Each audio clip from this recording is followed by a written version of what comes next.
Let's get in it. Sounds good. Alright, here we go. We marvel at the serenity of the forest and crave the shroud of its silence. Oh. Full screen, that's fine. Easier to read. Matches the illustrations. Nah, we'll just do basic. Fast, instant. Should be okay. Alright, new game.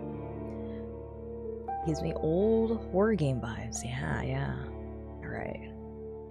Everyone knows to stay away from the wilderness. Most people would never risk a lonely journey. Roadwardens not only accept the struggle, they embrace it. They deliver messages, assist merchants, burn human corpses, and if possible, get rid of the beasts and highwaymen. They live on the road, die young, or retire early. It's a dangerous job, but a respectable one, and it pays well. I leave the safety of the city walls. I still have my doubts. I'm still doubtful. It's hard. Oh, okay, so it's like, nah, you gotta leave. I better check my bundles. Wait, how many things? I think my horse has a cold. I should practice with my axe. They're like no doubts. You gotta get in it, man. You gotta be brave. I'll work in the harbor, buy better supplies. I'm just curious now. I'll share one more day with my loved ones. Yo, I'm like, I don't like this weather. Steal your soul ride? No. I better go to that wedding first, you know, because every single time they invite me out to a wedding, I plan to go and then something comes up that I can't go. So, you know, I better go to that wedding first. One more evening in the ale house with her, so, you know, I better, like, drink my concerns away. I can't. I don't feel so. No, I feel better. Alright. Hi, Rapicado. It's been a bit. How are you? Alright, I leave the safety of the city walls. Please select the difficulty mode. The choice can't be altered later on. Casual. For those focused on the story, no time limit, more cash at the start. Some quests are more forgiving. For those familiar with RPGs, 40-day time limit, regular rule set. Restrictive for the returning Roadwardens, 30-day time limit, increased nighttime damage. Oh. You know what? We'll do casual. Because I'm not really that familiar with playing RPGs. Surprisingly, but you know. The wall is still standing. There are no wolves around, no stench of blood. Good signs. This should be the place you're looking for. You were supposed to meet with a group of soldiers, but you hear no voices and no sounds of labor. The gate is ajar, but the camp isn't safe. It may keep away the goblins and peddlers. Peddlers? Isn't it peddlers? Oh well, but not beast folk, nor trolls, and the night is near. Your palfrey breathes heavily. It had a long day. What's a palfrey? I'm guessing it's like my horse? My buddy? Okay. I could look for another shelter. I need to go look around cautiously. I dismount and sneak to the gate. Let's peek inside. I get off the horse and enter the camp briskly. Ooh, so this is like no fear. Alright. You know what? I will. I'll pick what I usually pick, you know? I need to look around cautiously. Considering the noise, you doubt that anyone noticed the clatter of hooves. The short, dry grasses barely cover the arid soil of this valley, but you're maybe a minute away from the edge of the sparse woods, which gets denser as I climb up the walls. Or hills, sorry. Is this game out? This is the demo. So I downloaded the demo for it. It's called Roadwarden. So let's see. At best, this trail has a few more years before getting overgrown for good. Hard to believe, though it's the only route north. I could just look for another shelter. I dismount and sneak to the gate. Let's peek inside. I'll do that one. I look at my Steam queue and it's the first thing. Wow. Yeah. Your heavy boots hit the ground and the pain of the long ride finally catches up with you. You stretch out, bringing your back and legs comfort. All you want now is a table, a decent chair, a nice mug of beer, and some warm stew. With any luck, your axe won't be needed here. Take care of yourself. If you're hurt or exhausted, some actions won't be available to you. The weaker you are, the higher the chance you'll die in combat. Okay, I approach the gate slowly. It's a military camp. It doesn't look the part. Plenty of wasted space. The fire pit is cold. Two people are sitting at the table, tired and disheartened. They're looking in different directions, paying no attention to one another. One of them is holding a cup. After a moment, you notice a quiet humming. You recognize the melody of a lighthearted drinking song from the city harbor. I could just look for another shelter. They don't look much of a threat. I can enter. Yeah, just walk in. It takes him a few breaths to glance in your direction. The first person greets with a wave of a hand. There are bags under his eyes. His beard is messy. Despite his simple shirt, he's wearing durable, decent boots. A mace with a head covered in iron hangs at his side, but he doesn't reach for it. I take a look at the second soul. Just like you, she's wearing a gambeson, but hers is a bit loose, as if she took it off a corpse.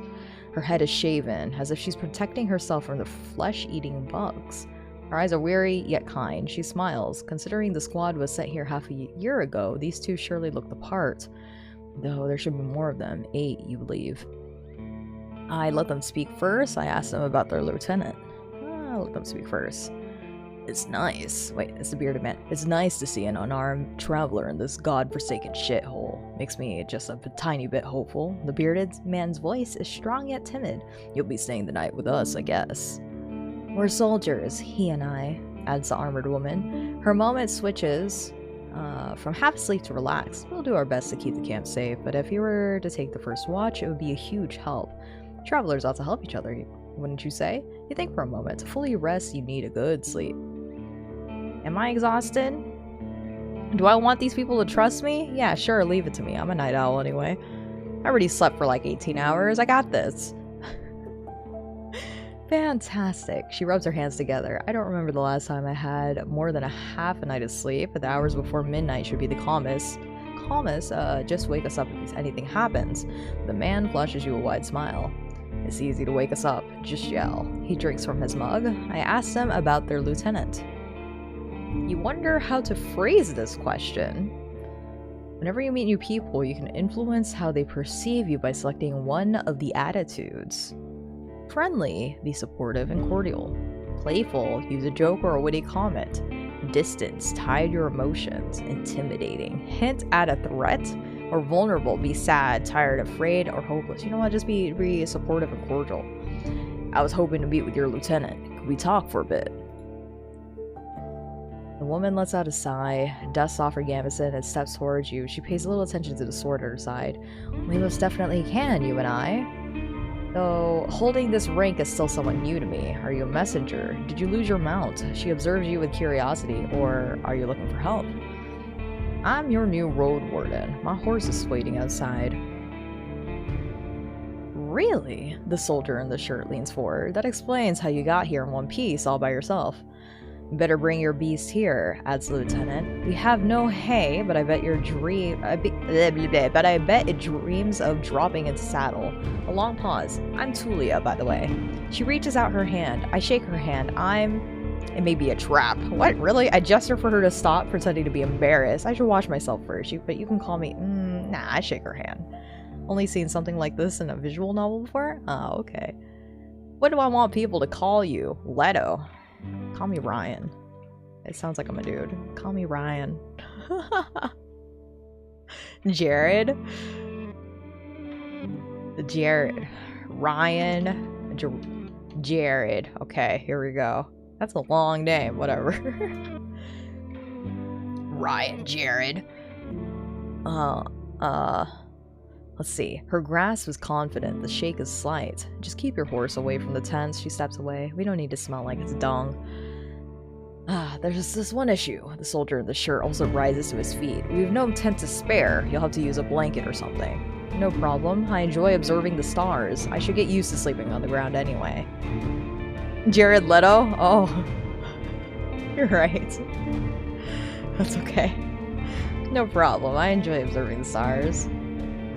You walk through the gate, your mount looks around and snorts anxiously. Not many humans could ride a horse, but it's not only taller than you, but also bulky, as heavy as it is strong. You could get in the saddle within a single breath, but most people wouldn't know where to even begin. From every side is a wall of flesh. Horses were brought to the Dragonwoods from the conquest in the south. They can trot for a long time, but won't outrun some of the local monsters. Your palfrey needs to survive, but without it, you too would be lost. It's my only companion here. I want it to feel at ease. I don't care how it feels, but I need to be strong if I want to travel, and I can't afford another one. I want it to feel at ease. It takes a few steps towards you, scolding you with another snort. Wow, okay. He's like Butterball. I should just name it Butterball. You scratch the bottom of his neck with strength and confidence, just the way it likes. Humans see useful animals and even pets as monsters in disguise. Getting emotionally attached to them is believed to lead humans to their doom. But you know that horses need companionship. I speak to it gently and lead it to the camp. Show your horse some love, yeah. You end up next to the fire pit. Removing the saddle makes the horse nicker with a relief. You take a couple of moments to examine its back just in case. While the riding equipment is not that heavy for such a strong animal, with enough time it starts to chafe. You wish it had something better to eat than some shabby grass. You should look for an inn. I need to unpack. Ooh. You haven't bought that many things, and you lost one of the sacks while fleeing the Crimson Corpse Eaters. Worst of all, you have no rope left, but maybe the soldiers could share one. It shouldn't cost more than a dragon bone. Aside from the travel set, you own a few valuable possessions essential for your trade. Fighter. I spent my savings on decent combat equipment. I have a fine gambeson, an axe made of steel, and a reliable crossbow with quarrels. Mage. I have a talisman that helps me use my powers, as well as an iron axe and a worn gambeson. Scholar. I carry writing equipment and alchemical ingredients, as well as an iron axe, worn gambeson, and a healing potion. I want to learn more about the 3 classes. As a fighter, you'll have an easier time in physical challenges thanks to your superior equipment and hidden bonuses during dice rolls. You'll be physically more capable than the other classes, which opens unique opportunities during social interactions. It's the best class for RPG beginners. Okay, so that's the one I probably should pick. The fighter's weaknesses is their reliance on their physical strength. Your special abilities won't be available to you if your vitality points drop to 0. The mage uses Pneuma, a versatile but limited pool of energy points that can be spent to cast a few humble spells. Magic won't protect you better than a sharp axe, but as a mage you'll be able to heal faster while resting, detect magic in mysterious areas, distract a beast with a simple trick, and find a common tongue with other magic users. Using the mage's powers too freely will result in having no Pneuma left when you need it the most. I kind of like the mage one, though. The scholar will know more about the world's mysteries than you, helping you to take advantage of some unusual situations. Your characters will impress the locals with this knowledge, but you'll be able to read the sparse written clues without anyone's assistance. Scholars struggle with combat more than the other classes, but with enough carefulness and exploration, you'll gain access to alchemical mixtures that will help you escape from many dangerous situations. I'll be a fighter. I picked the mage. I'd like to play as a scholar. You know what? I want to be a mage. You unpack and inspect your belongings. Your water skin isn't pierced. The spare clothes are still here just in case. You take a look at your wooden bowl and mug, your cape, tinderboxes, bandages, food rations, knife. Nothing special or too cumbersome. Open your inventory to see your possessions. Oh, okay. Cool. We have an inventory. Nice. From time to time, your routine helps you avoid mistakes, but this doesn't make it any more exciting. Taking hits will damage your armor. You can fix it in various settlements. Alright, what do we got? Unless you're occupied with another task, you can eat food, drink potions, and use your items with this menu. You can examine your possessions at all time. Food rations. They consist of dried meat, crackers, nuts, seeds, fruits, and water, which slowly spoil and don't require additional cooking. Pouch with coins. City artisans make coins by cutting dragon bones into slices. They are valued by merchants, though rarely used in the countryside. A gambeson, a padded defensive jacket made of linen filled with rags, is the cheapest of armor, yet surprisingly effective, and as a result, very common. Magical amulet. Magic is unreliable, so you send a sack of coins to collect a couple of enhancing amulets. They help you focus your Pneuma in ways you don't quite understand. And then travel set contains of all sorts of useful tools. All sorts of odds and ends that you've taken on a journey just in case. A rain-proof cloak, a set of bone needles and a thread, an iron knife, a blade sharpener, a tinderbox, and a couple of tallow candles. A bunch of rags used to make torches, as well as a flask of oil, a pair of protective gloves made of thick leather. And my weapon is a simple battle axe. You Learn how to fight humans and human-sized monsters is not masterfully made. Oops, but it's already put to the test and you practice with it for many days. Okay, cool. So I'll save here. Alright, return to the soldiers. They're at the table again, observing your beasts and chatting between themselves. Your stomach growls at the sight of them eating out of wooden bowls. One more bowl was put at a previously unused end of the table. You can sit down on a tree log. I join them and take a look at the meal. I thank them for the meal, but I don't want to eat with them. I sit down and ask Tulia what she can about this area. I completely ignore the meal. I sit down and speak to Tulia. You know what? Let's continue to be cordial. You know, why not? They've given me a place to stay. It's cold gruel, the meal eaten in times of hardship. This specific bowl is filled with water, hog millet, and some strange-looking cereals and blueberries. Welcoming you with a meal, even a humble one, is beyond their duty. Soldiers live with and for their companions, constantly on the move from one part of the realm to another, making sacrifices to protect their group as they face dozens of hideous creatures. Their lives are filled with discipline, hardship, and camaraderie. Roadwardens, on the other hand, learn how to work by themselves. They seldom engage in open combat, patrolling the same roads for years. They help the settlement stay in touch, but also maintain commerce, settle down, forge friendships. When there are no laws to follow, they use their own judgment. Different responsibilities, different lifestyles. I hope they are trustworthy. Current interaction hasn't given me a negative impression of them yet. Yeah, just curious. Right. I eat quickly, not focusing on the taste, then speak with Tulia. What's that? Nourishment 3 out of 4. Ah, it's easier for you to overcome physical struggles. Okay. What is this thing? Oh, 0 hours before dusk. She's focused and chooses her words carefully. She looks away only when she gathers her thoughts. Alright, I can tell you less than I would like to, and less than I should. She nods towards the other soldier. As you can see, there's not a lot of us left. What? At the beginning of summer, there were 8 of us, including our previous lieutenant. 5 are dead. 1 has run away in tears. We're also strangers in this land, adds her companion. Oh no. So there are 8. So now there's only 2. 1 away. Oh no. Any piece of information may help me do my job. The man leans forward. His leg shakes nervously. He sounds like a kid asking a bard to sing one more story, tell a joke, or do a magic trick. Whatever it takes to escape from boredom. His untrimmed beard hides a much younger face than you originally thought. What did the officials tell you? I expect not that much. No soul governs these lands. I share what I consider to be relevant. What I've discussed with the officials should stay between me and them. You know what? We'll tell them. You tell the soldiers how little guidance you received, since this area is too far away from Hodlavan to keep it under control. You were warned that it's untamed and unknown. Who knows how many villages, bandits, or monsters may be found in these unmapped hills and forests. From time to time, new people come here to look around for boundless opportunities. Most of them never return. Do they turn into walking corpses or find what they're looking for? No soul could tell me, so I was looking for your guidance. The lieutenant drinks from her cup and crosses her legs, ankle on knee. Seeing her chair makes you doubt she'll ever find a comfortable position. Where should we start? Ooh. Oh, okay, so I can't pick that one yet if it's grayed out.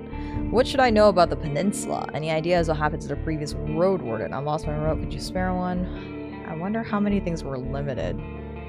Or if we can ask her. What should I know about the peninsula?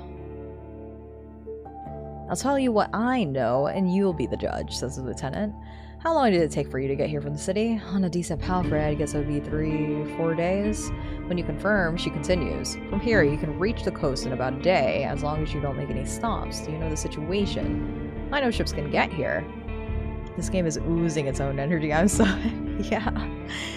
You nod. The Sea Red allows Hovlavan officials to keep in touch with the coastal villages, collect taxes, move the soldiers, collect lumber, deliver tools. But maintaining order on the wild coast, such as this one, it's like filling the ocean depths with coins. Because of the rocks, you can hardly stop a ship 5 miles from the shore, and boats can't get much closer. She nods. I don't know much about fishing, but there's not that many people living by the shore, and they don't crave to stay in touch with the city folk. As she pauses, her companion carries on. No soul from the north ever came to the camp, but when we travel to the roadside inn, Pelt of the North, they're happy to trade, and to play dice. Why not just stay at one of the settlements? The man clears his throat. I mean, you know, we're to guard this road. This camp is our post. And well, he turns toward Tulia. She lowers her voice. Don't take it the wrong way, Ryan Jared, but are you a devout soul?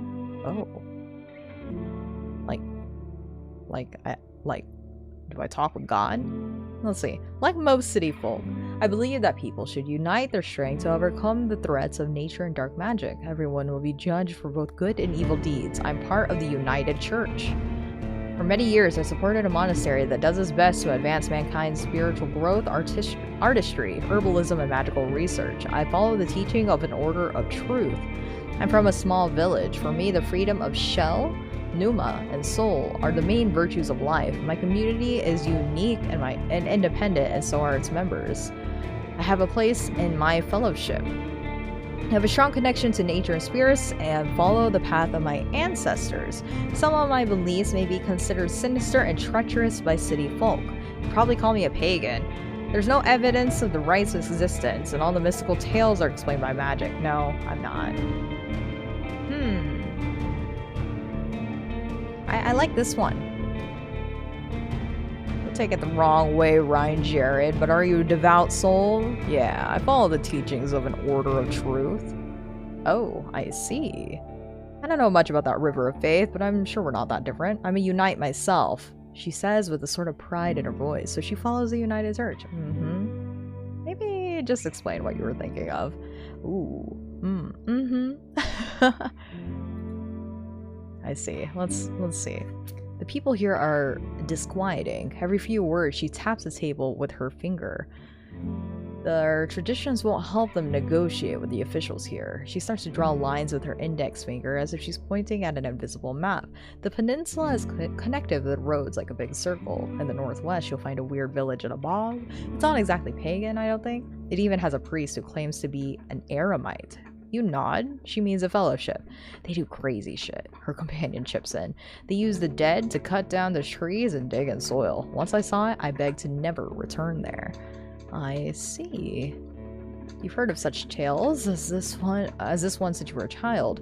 If an isolated settlement manages to survive without a city's influence, its customs and traditions grow more and more alien. Necromancers? That's what it sounds like.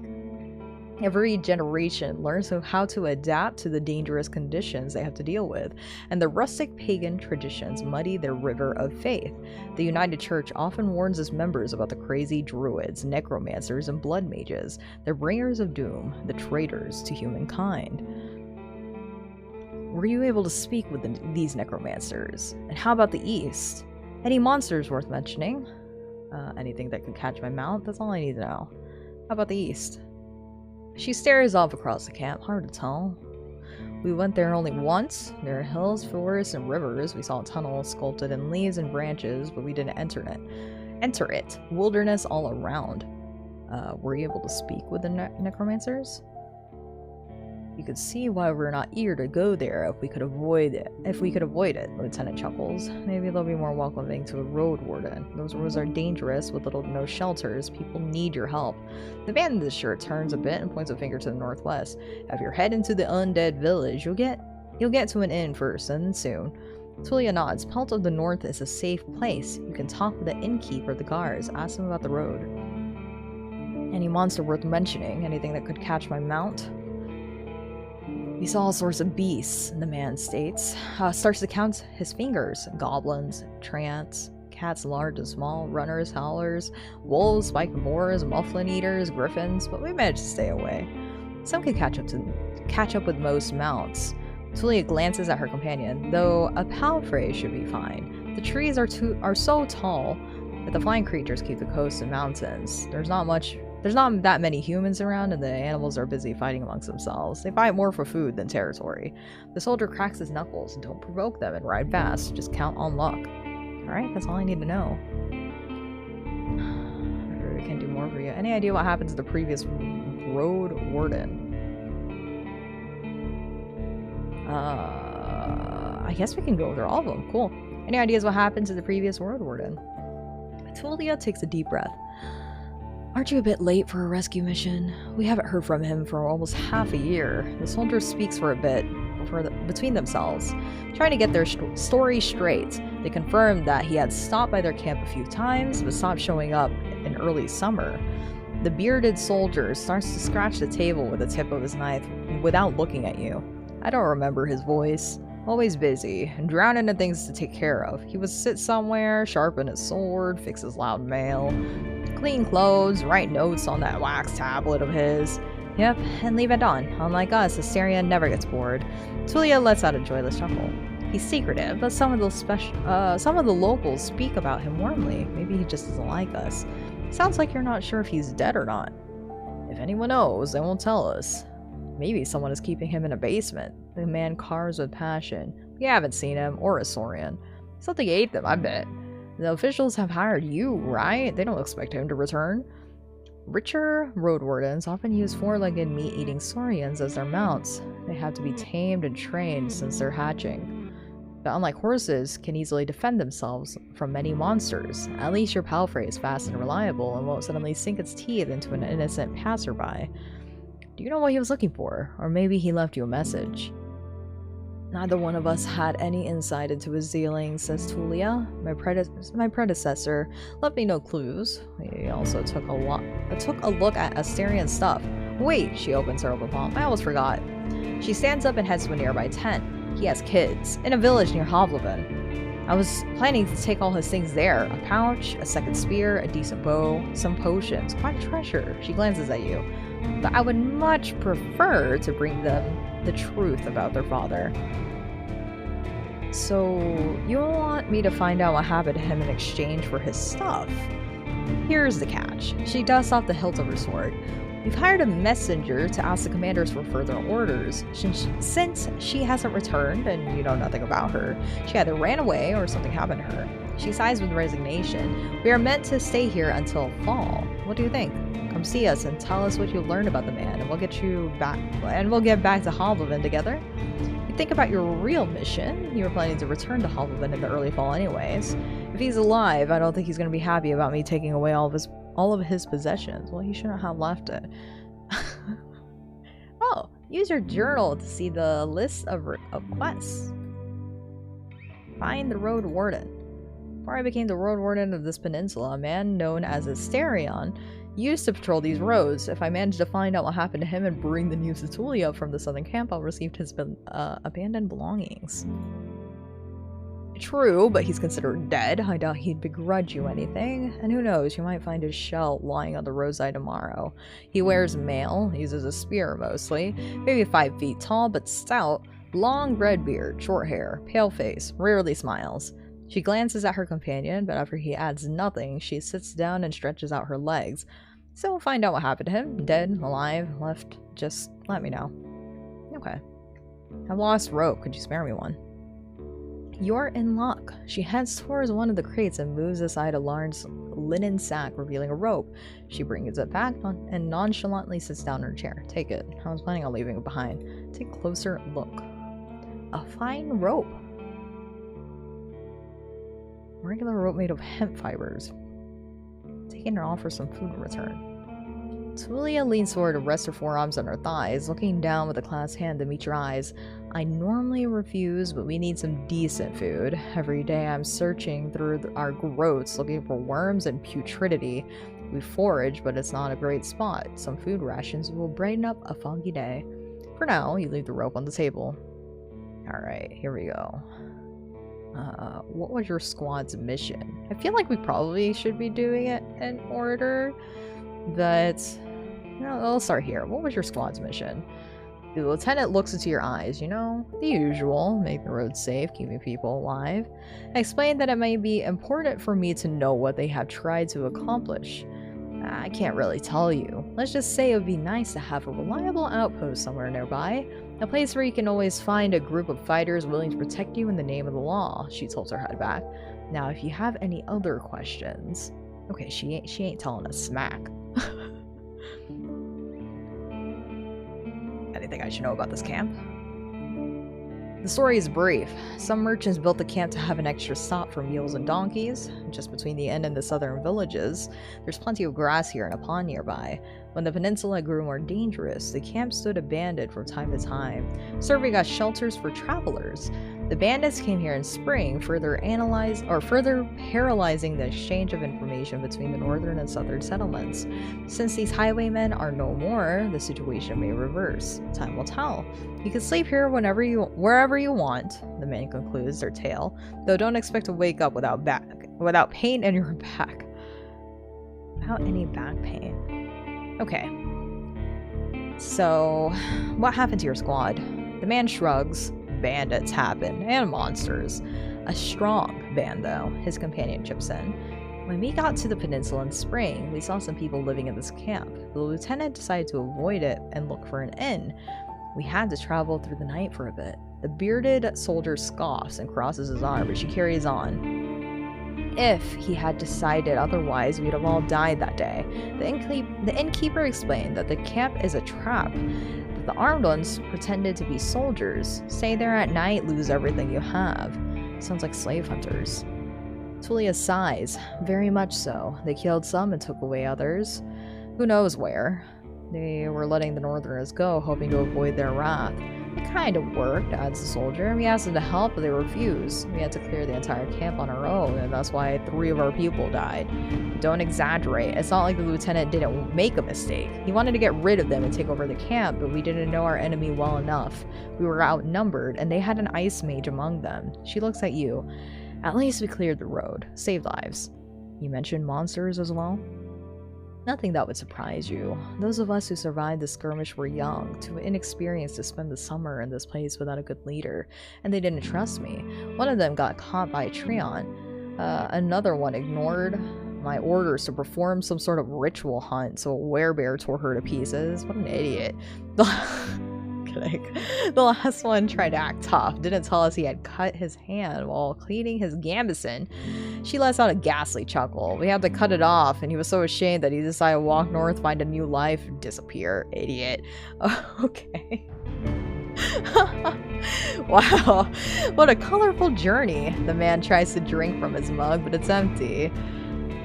You made this place safer. Barely. Tulia seems tired, and who knows if it was worth the lives and effort. So, how'd you become lieutenant? That's not much of a story, honestly. She looks at her hand, which is currently rolling a mug over the table. In the city, there's a strict order of, what should I call it? She exchanges looks with a companion, but he can't help her. Well, leadership, succession, I guess. Hoplevin chief selects commanders, those select lieutenants, and those put their soldiers in order of priority. If a lieutenant dies, they get replaced by the next soldier in line. So you were his successor. Not exactly. When he fought the bandits, our lieutenant was hit by a slingshot. His boyfriend jumped to help him, but failed to protect either of them from a spell. It was like a ball of ice that hung above them and exploded, piercing their heads, completely avoiding their shields. Really unpleasant. She pauses. And you were the 3rd one in line, is that right? Jumping like that to save a man in the middle of attack doesn't sound like a wise decision, but it's his boy. Just don't mention that. Don't say anything. Basically, yeah. She says without enthusiasm. I didn't plan to become a leader, though. I'll get demoted once we return to the city. I prefer to follow anyway. Alright, if you were me, where would you go next? The soldier answers quickly. To the inn, of course. He grabs his empty mug. The one northwest from here. If you can afford the room, the main hall is free of charge. The locals The locals rarely gather there. The northern road is much more traveled, mentions Tulia, but the hunters will tell you about this and that, and you'll have a chance to introduce yourself. The innkeeper can listen and knows many souls. Any tips on how I can make a good first impression on him? She smirks. Avoid cheap jokes. Stick to the trade. Don't waste his time. Show him you can be relied on. It's getting late. We should prepare for the night. Oh, now it's like midnight. I'm not paying attention to this, but I really should.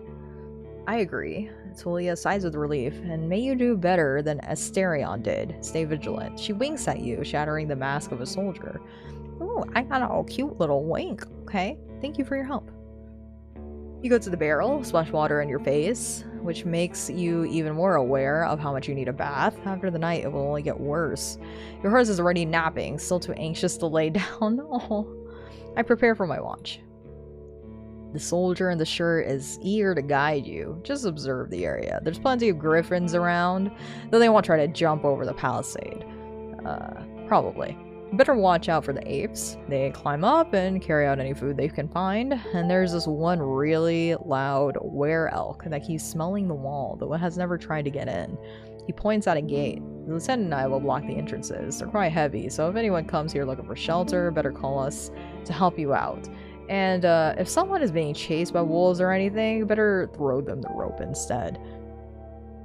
He scratches his head. If it gets cold, feel free to make a fire, and the best place is on the watchtower. You may want to put a blanket there or something. The watchtower. He gives you a long, puzzled look. Oh, here. He points at the pile of crates. Just climb up the tallest one. You'll have a great view at the northern side. I'm guessing he means this right here. You'll have a great view of the northern side, the more dangerous side. And also, I know you're tired after all that riding. He points at the tent on the other side of the camp. I can handle a couple of hours of sleep. A couple of hours sleeping on the ground. If you wish, go there after me and rest. Just this once. At least I have a pallet inside. I smile. Thanks a lot. I walk away. I'm fine. Don't worry about me. Ooh, that's if you want to be cool. The loner. But I smile. Alright. You put your blanket on the tallest crate and sit down. The night is warm, but the sporadic summer breeze brings gentle refreshment. From time to time, your back aches, and you have to force yourself to keep your eyes open. The light of the moon helps you focus on the tall grass. For most of the time, you spot smaller critters and birds, but there are exceptions. At one point, you see a 3-horned deer trying to challenge one another. Before they clash their antlers, a 2-legged dragonling appears, leading its much smaller offspring.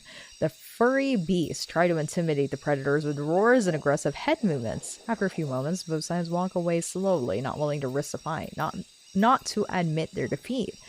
I don't let it distract me. I keep looking around. You hear the death screams of distant prey and the mating calls of monkeys. Runners are chasing a gray hare. A group of musk oxen lazily chew the grass, preparing themselves to sleep. A dusk fox is running together with the lynx, making playful screeches. Thankfully, you never have to intervene. You just sit there, watching the not-so-distant forest, trying to outlast your sleepiness. These forests are alive. I like this. They are. They're actually, like, full of, like, life. It's great. You can only guess how much time has passed. Once you feel you've had enough, you climb down and go to a tent, waking up the bearded man with just a couple of words. You confirm that nothing important has happened. I gather my things, squeeze into the tent. I use my bag as a pillow and put my blanket on the pallet and cover myself with my cloak. Sleeping in the tent is not the stuff of dreams, but it's a much welcome rest. The pallet keeps the cold soil away. The moonlight saves the outside world from the eerie gloom. You listen to your own breath and find a comfortable position. What's that noise? Okay, your job starts tomorrow. I focus on the real goal of my journey. What is my journey? Hold on, I'm gonna make like a disgusting noise right now. Okay, sorry, I have like snot. Sound almost made me turn around. Yeah, what is like this growling noise, huh? The Merchant Guild wants to take control of this realm. Ooh. Your wardening duties are secondary. First and foremost, you need to explore the peninsula. Learn about the territory, resources, and threats. Get to know the locals. And if you can, convince them to consider negotiations with Havlavan officials and traders. Could the tribes resist the soldiers? Or be a threat to the priests of the United Church? Are there any forbidden practices that need to be eradicated, such as blood magic, necromancy, robbery, or slavery? At least I have time. I need to be as thorough as I can. Once you finish your reconnaissance, you should speak with Tulia and return to Havlavan. There you'll report back to your employers and get your reward. In the meantime, you have your own goal to pursue. I need to gather some extra coins so I can help a person I care about. Ooh, I have like... You could choose your backstory now. Like, you have somebody that's waiting for you back at home. Oh man, Necromancer's gotta be wiped out. Why can't we be friends? When I was playing D&D, my goal was to be like a necromancer. Since there really isn't like a true necromancer in D&D, um Cam was our DM. So I would talk to him and I'd be like, what are ways that we can try to eventually get to that point? But unfortunately, we didn't play long enough for me to really utilize it. So one day. Like we had like an outline of how we can eventually get to that point and like a little bit of flavor here and there depending on like the stuff that I picked. But again, we didn't play long enough for me to really get to the point of being a Valley Girl necromancer. So I was just a Valley Girl for the most part. I need some extra coins so I can retire early and live in prosperity and safety. Oh, look at that. That sounds like me right now. I need money so I can retire and just chill for the rest of my life. That's genuinely me. But we need the drama, okay? If I gather enough connections among the local leaders, I'll use them to become a major player in the Merchant Guild. Ambitious. Ambitious. I want to be remembered as the soul who brought peace and order to this realm. A hero. Ah, the anime RPG protagonist right there. I just want to help people. Make this region safer for the locals and the newcomers alike. Okay, alright. A philanthropist. I need to find a new life for myself. I have a difficult past. And I want it to be forgotten. Ooh. Rurouni Kenshin style. Let's go. I like this one. I don't want a sad old story about me, like, trying to help my sister recover from, like, death or whatever. I want this. Mega Drifter rocks. Your half-asleep senses are catching the sounds of the wild forest. It's sleep. You can't travel during the night. Press the sleep button to rest. Oh, what is this? Numa. Okay. Your instincts keep you alert and anxious, though the pleasant, humid, late summer air evens it out slowly. You're thinking about your goal, but you need to gather your strength. All I can do now is rest, so sleep. Sleeping in a tent. You can spend the night in a borrowed tent. It's nothing special, but it'll protect you from the wind and rain, and the ground won't be painfully hard nor cold. You don't need to eat now. Okay. Interesting. So that's like how much it would recover, I suppose?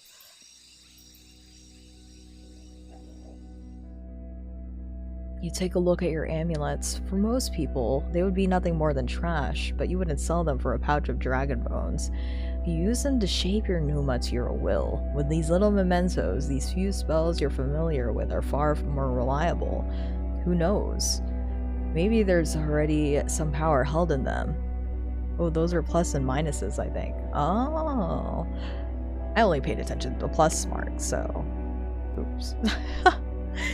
You look at the old, though clean bandages that remember dozens of herbal balms and wounds. You can put them on your hurting muscles, bruises, and scratches, then hum an old song about time, which either heals all wounds or kills us too soon to let us bother with our problems. After a few hours or so, the linen will warm up, confirming it did its job. The tent may not be much, but your spell would make you feel as good as new, though you lose some of your energy. I don't need to restore my Numa tonight? Huh? I don't need to restore my Numa tonight. I performed the ritual. I'd rather keep my soul stronger than my shell. Woo. No, we only have 3 out of 5. I don't want to. I'd rather keep my soul stronger. I'm not gonna get hit. That's the plan. You've woken up by sunlight, well rested and ready. Without haste, you gather your things. After only a couple of breaths, you notice a weird smell, like a roast. No, burning meat. Burning rotten meat. Disgust crawls into your consciousness. You exit the tent. Your horse is looking around nervously. Your bags are where you had left him. You see an open gate. I go outside to see what's happening. Both soldiers are standing near a humble pyre. The man in the shirt looks at it contemplatively. Tulia is the first one to address you. Ryan Jared. She greets you with a nod. We use the horse's manure for the flame, so don't worry about cleaning it up. You see a corpse among the flames. It's impossible to tell if it belongs to a male or female, but it was an adult. The burning process won't be over for a couple more hours. A traveler or an undead? The latter, a young one. She lacked the pneuma to understand that she couldn't get inside the camp without climbing. I stabbed her with a spear from a safe distance. She shifts her weight. One more fog and she'd be a real threat. Even now, it took a couple of hits to knock her down. Sooner or later, every human shell wakes up, gaining more strength with each soul it devours and each moment it spends in the fogs. Burning the dead is not just religious practice, it is a necessity. Soldiers, priests, village mayors, and even road wardens. Making a large pyre takes a lot of time, but it saves lives. Tulia calls this undead a she. Most unites hesitate to do so. Time for me to leave. Running away from the reek, huh? I don't blame you. She walks with you for a few steps. Find us here if you meet us, or if you learn what happened to Asterion. There is enough ground here for you to rest. Safe travels. These words make you stop. An old farewell, mocked in a number of songs and tales, but yet you hear no scorn in Tulia's voice. You wonder how many acts of kindness like this one you're going to experience in the days to follow. She returns to the pyre. Tulia's a cool one. Tulia got your back. I think she's chill. I wonder how much it'll play differently if you decide to be standoffish, you know, kind of like making a distance between them, despite them never really giving you any indicator to do so. If you were standoffish with them, I wonder if they'd be as welcoming. Probably not, but curious how differently it will play. God. Yeah, the energy is pretty amicable so far. Yeah. You somehow miss the fact that your mount is already saddled and warmed up. You double check the equipment, but you don't need to fix anything. The soldiers were diligent. Normally, preparing any palfrey for a long journey takes a lot of time. So did they set up our horse for us? Okay, they're like legit. They're legit. Actually supportive. Use the travel button to see the map and move to another area. Oh, you put on your gambeson and make sure that your axe is tightly attached to your belt. Then get in the saddle. The palfrey knickers, ready to leave. It's time for you to get to the crossroads north from here. All right, here we go. We get to travel now. Ooh, what is this? Travel forward to continue your journey. Once you're done with the north, speak with Tulia and to return to Hovlevin. Travel north.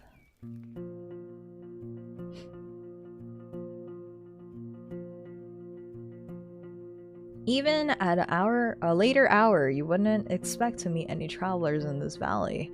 The warm summer breeze lures your mount forward, but the serene chirping of birds is quickly replaced by the distracting screeches and gurgles coming from further down the path. You soon find the pack of four-legged griffins. They're larger than foxes and merge the features of bird and furred beasts. Each one has a different size, coat, and color, and their temperaments are just as varied. Their fronts are covered with vivid feathers, while their rears have darker fur. Their wings are massive, making them impressive jumpers, but they're too heavy to fly. About 24 beasts are yelling, brawling, and chasing each other around, blocking your path.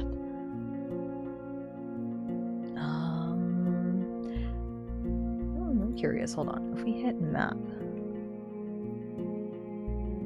Oh, okay. So we can go back at any time. Map key. Nighttime shelter. Okay. Interesting. So I consider my options. You can't enter the forest blindly. If these and other creatures were to chase after you, the thicket would be disastrous for your horse. There are reasons why travelers stay as close to the main road as possible and why adventurers move in groups. Usually, the safest approach would be to stay where you are and just wait for the pack to get hungry. It may, however, take up a couple of hours. You're thinking about your conversation with Tulia. You've got a lot to do, and time may be of essence. If you have enough pneuma, you can cast spells to access unique interactions. The dice icon marks the actions that involve a random chance.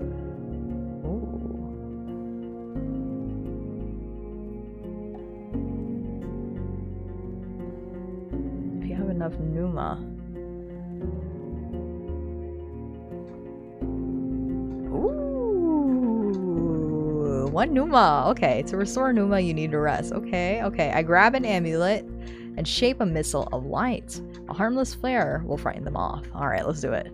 You grab one of your oldest amulets, a pendant made of leather. What is this? You can learn more about your abilities in the character sheet. Oh, we get a character sheet? Oh, cool. What is this? Ryan Jared. The Roadwarden. After years of practicing with axes and magical amulets, I left home to escape my difficult past. Spells, you can spend Numa to overcome challenges with wands and amulets. Healing ritual. Whenever you go to sleep, you can spend Numa to restore your vitality. Oh, that's sick. Okay. As we've seen. So anyway, the little sphere is covered by cryptic engravings, but if there's any special meaning behind them, you were never able to find out what it could be. Holding the pearl between your fingers, you feel the pleasant, familiar warmth. The spell you're about to cast is not much more than a mere illusion, but you take a couple of breaths, trying to minimize the risk of failure. The Numa leaves your shell, formed into a white ball that you could barely comprehend.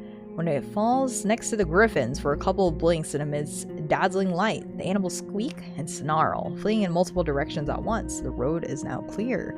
I ride forward and enjoy the touch of my pendant. It cools down slowly.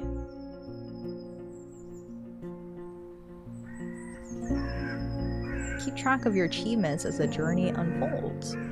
Huh. The road splits. According to what the soldiers have told you, you may find a safe inn by turning left. The forest to the right is lush and the trail is overgrown. Kids used to have this song. How did it go? The harshest pathway leads to the dragon's lair. Those who search for treasure, do you truly dare?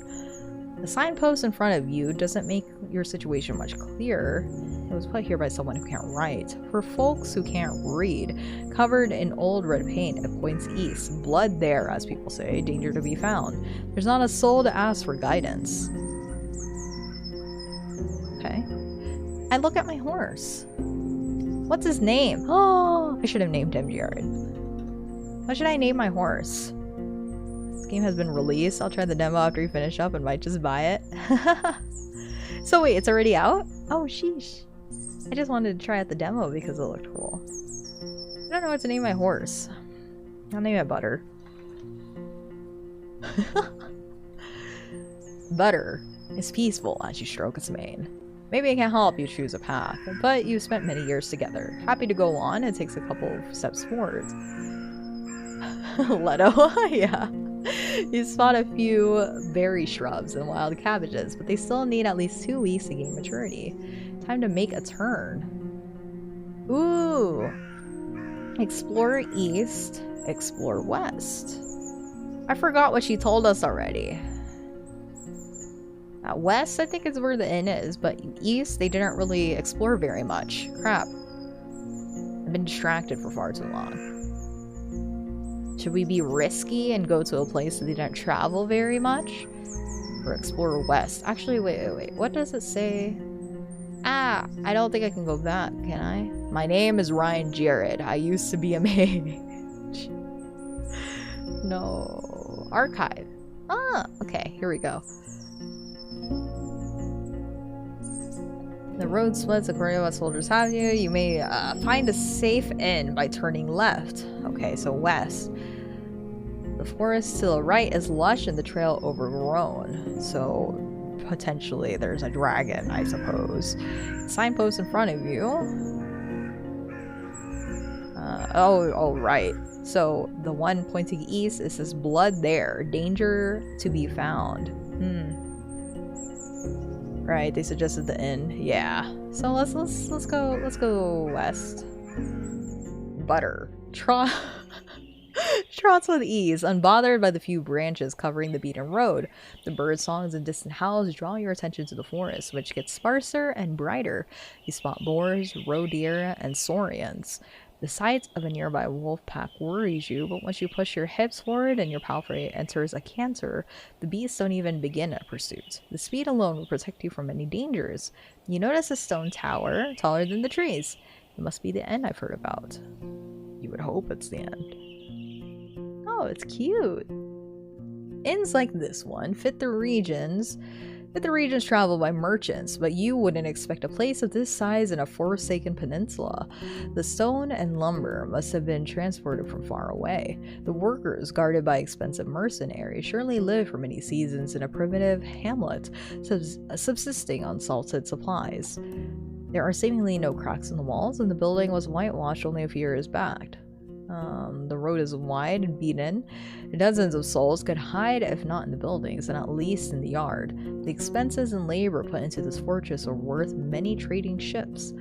3 armed people are on the ramparts, though you only see what's above their waistline. They're leaning on the parapet right next to the gate, and you notice a glimpse of a smile.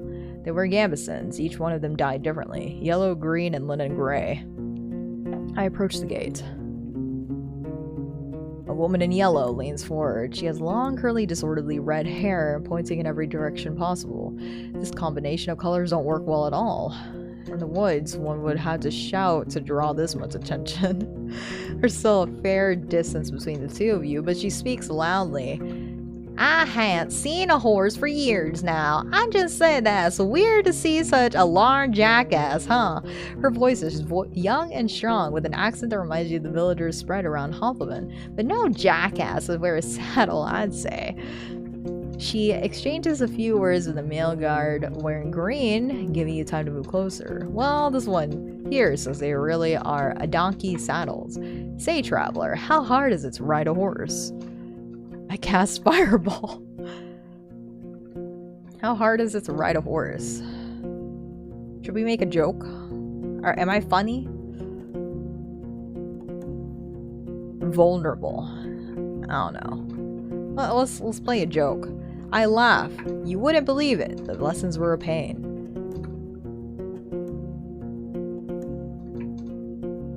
Oh, sheesh, they have a lot to say, okay.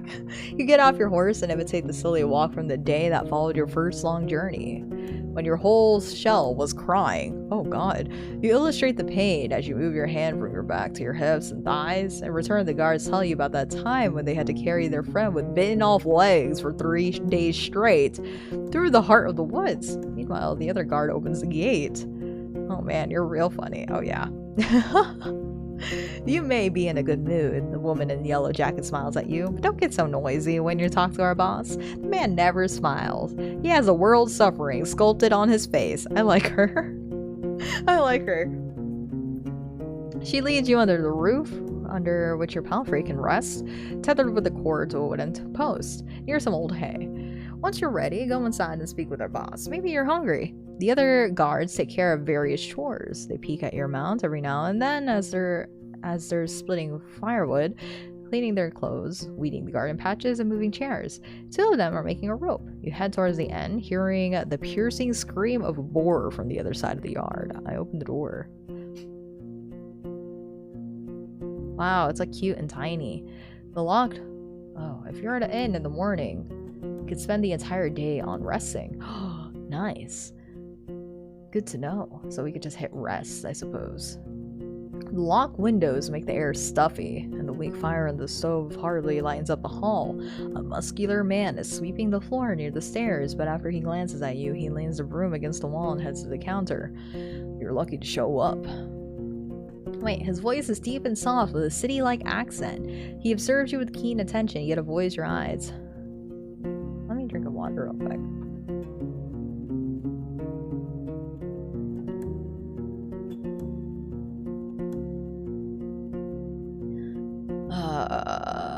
It avoids your eyes. I've got a keg of decent ale, wormwood, bog myrtle, juniper berries, cat's foot.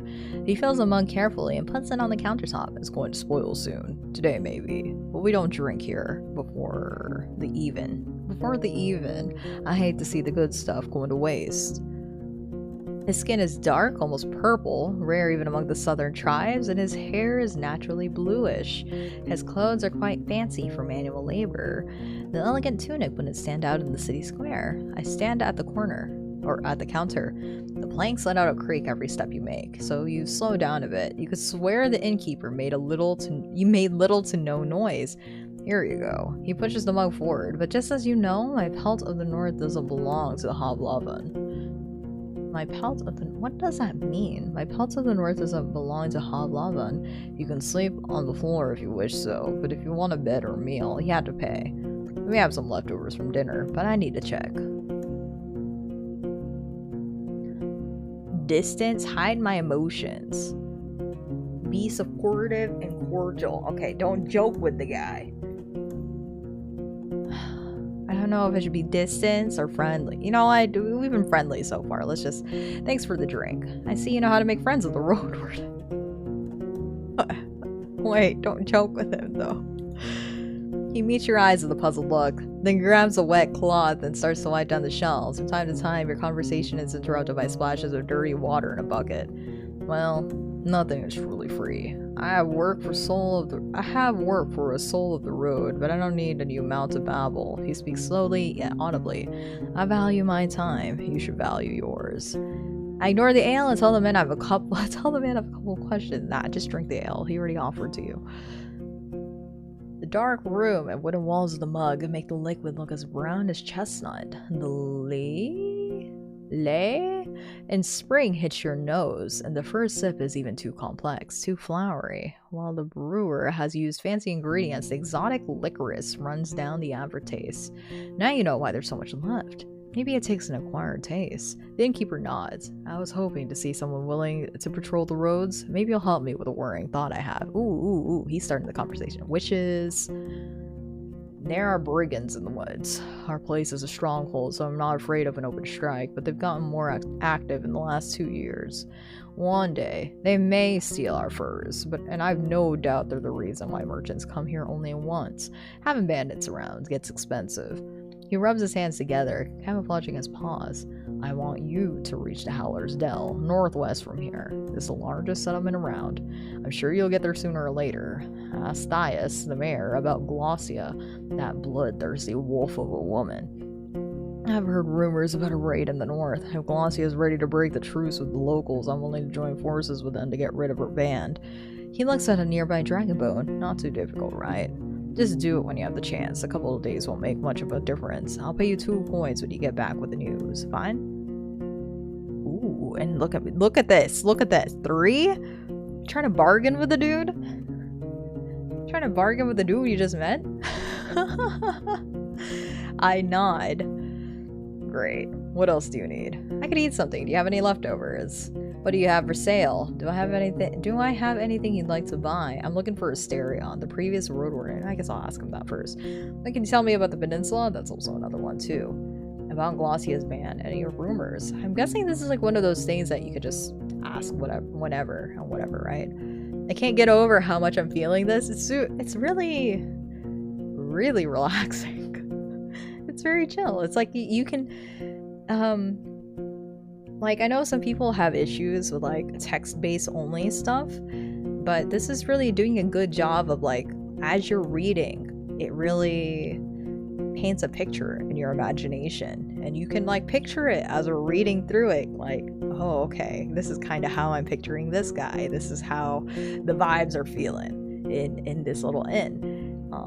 Tickling that sort of imagination out of me, super good. Super good.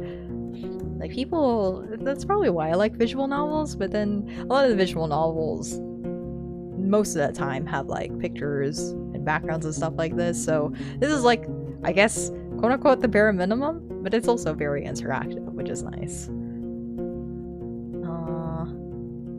Am I hungry? Oh, I am hungry. What do you have for sale? You know what? I'm looking for Asterion, the previous Roadwarden. Alright now. He goes to the table and invites you to sit down with him. And he's even, like, inviting us to sit with him. Oh my god. I bet it'll get really tense too, though. Yeah. Agreed. The imagery is really strong here. The art is just enough to only guide my understanding of the locations. I love this. I like that there aren't character sprites. Right. Like, it gives you a very... like, not even that vague, but it gives you a general description and allows you to fill in the blanks of what this person looks like, so that's good. I don't think I'm gonna be much help. He rests his elbow on the table and grunts quietly to clear his throat. but I do want you to find him, so. When asked about his intentions, he measures his words. Asterion and I made a risky deal. Well, a very promising one. Last time he was here, he took 50 coins. My half of the investment. Ooh, that's a fat investment. My half of the investment. He knocks on the table with a fist anxiously. If you can get my coin, or at least find out what happened to the guy, I'll make sure you won't be disappointed after bringing me the news. Could it be that Asterion stole the coins and ran away? He looks at the window and starts to play with a shutter. I just think Asterion ain't the kind of soul that would do such a thing. For him, it wasn't much of a fortune, and I'd risk saying he had earned my trust. Not only mine, you know. It's easy for Roadwarden to make connections. He always had places to go, things to take care of. He rubs the table with his thumb as if trying to clean an invisible stain. I've asked travelers. I've sent a couple of my pals to find him. No real news. I know he stayed in White Marshes for a day. I was meant to do something for the people there. It's a village in the northwest. Just stay on the main road until you reach the bogs, then enter them. You may get there before dusk. So, let me know if you find anything, and we may yet return to this whole investment thing. I'll think about it. What can you tell me about the peninsula? What could anyone say? This place doesn't even have a name, unless there's an old book and an archive that no soul knows about. You know, what I call everything from here to the coast? The hunting ground. He glances at your eyes, but it's not us who hunt. Keep that in heart, but the beasts in all shapes and forms. His words gains confidence slowly, which is strengthened by his deep voice. I've lived in this inn for over 10 years now, and I've only seen a couple of roads, a couple of places. It's just once you get here, and you know how harsh it is on the road to hit the road, you have only more reasons to stay at the warm stove behind a wall, even if it's suffocating. He looks towards the windows. I'm sure you've heard a lot already that the people don't build hamlets anymore. There are no ibexes from the south either. And the traders can only stay for a few days. All of our iron is used for cauldrons, not swords or tools. What will I find traveling west? Are there any eastern roads as rough as I've heard? Have you ever been to the northern coast? Let's do this one. Pretty much. Don't leave the main road, I'd say. Not so far from here, you'll find an old dolmen. A few of my men had spent a night there, and the monkeys stole food and gods from their bags. It was their fault. One of them had fallen asleep in the middle of his watch, but you know, the eastern forests are wild. The roads are rough. Almost no soul lives there. One day all these roads will be swallowed up by trees again. The furthest my team has ever gone was from the home of the Enchantress. Just stay on track until you reach the crossroads, right near an abandoned watchtower. From there, turn east. You'll recognize the place. It's a nice home in a lonely meadow surrounded by a wall. He looks towards the closed window, then at you again. Kind of like our walls, but simpler, without coating. She lives as a hermit. Eudocia. I don't even know how she survives there, but if you don't have decent coin, you won't find much there. So, back to the crossroads. If you turn left instead, you'll see a road. People stay away from it. It connects to the tower and the monastery, a short cut between the two sides of the peninsula. I was warned by the locals not to use it. It already belongs to the beasts. Okay. What will I find traveling west?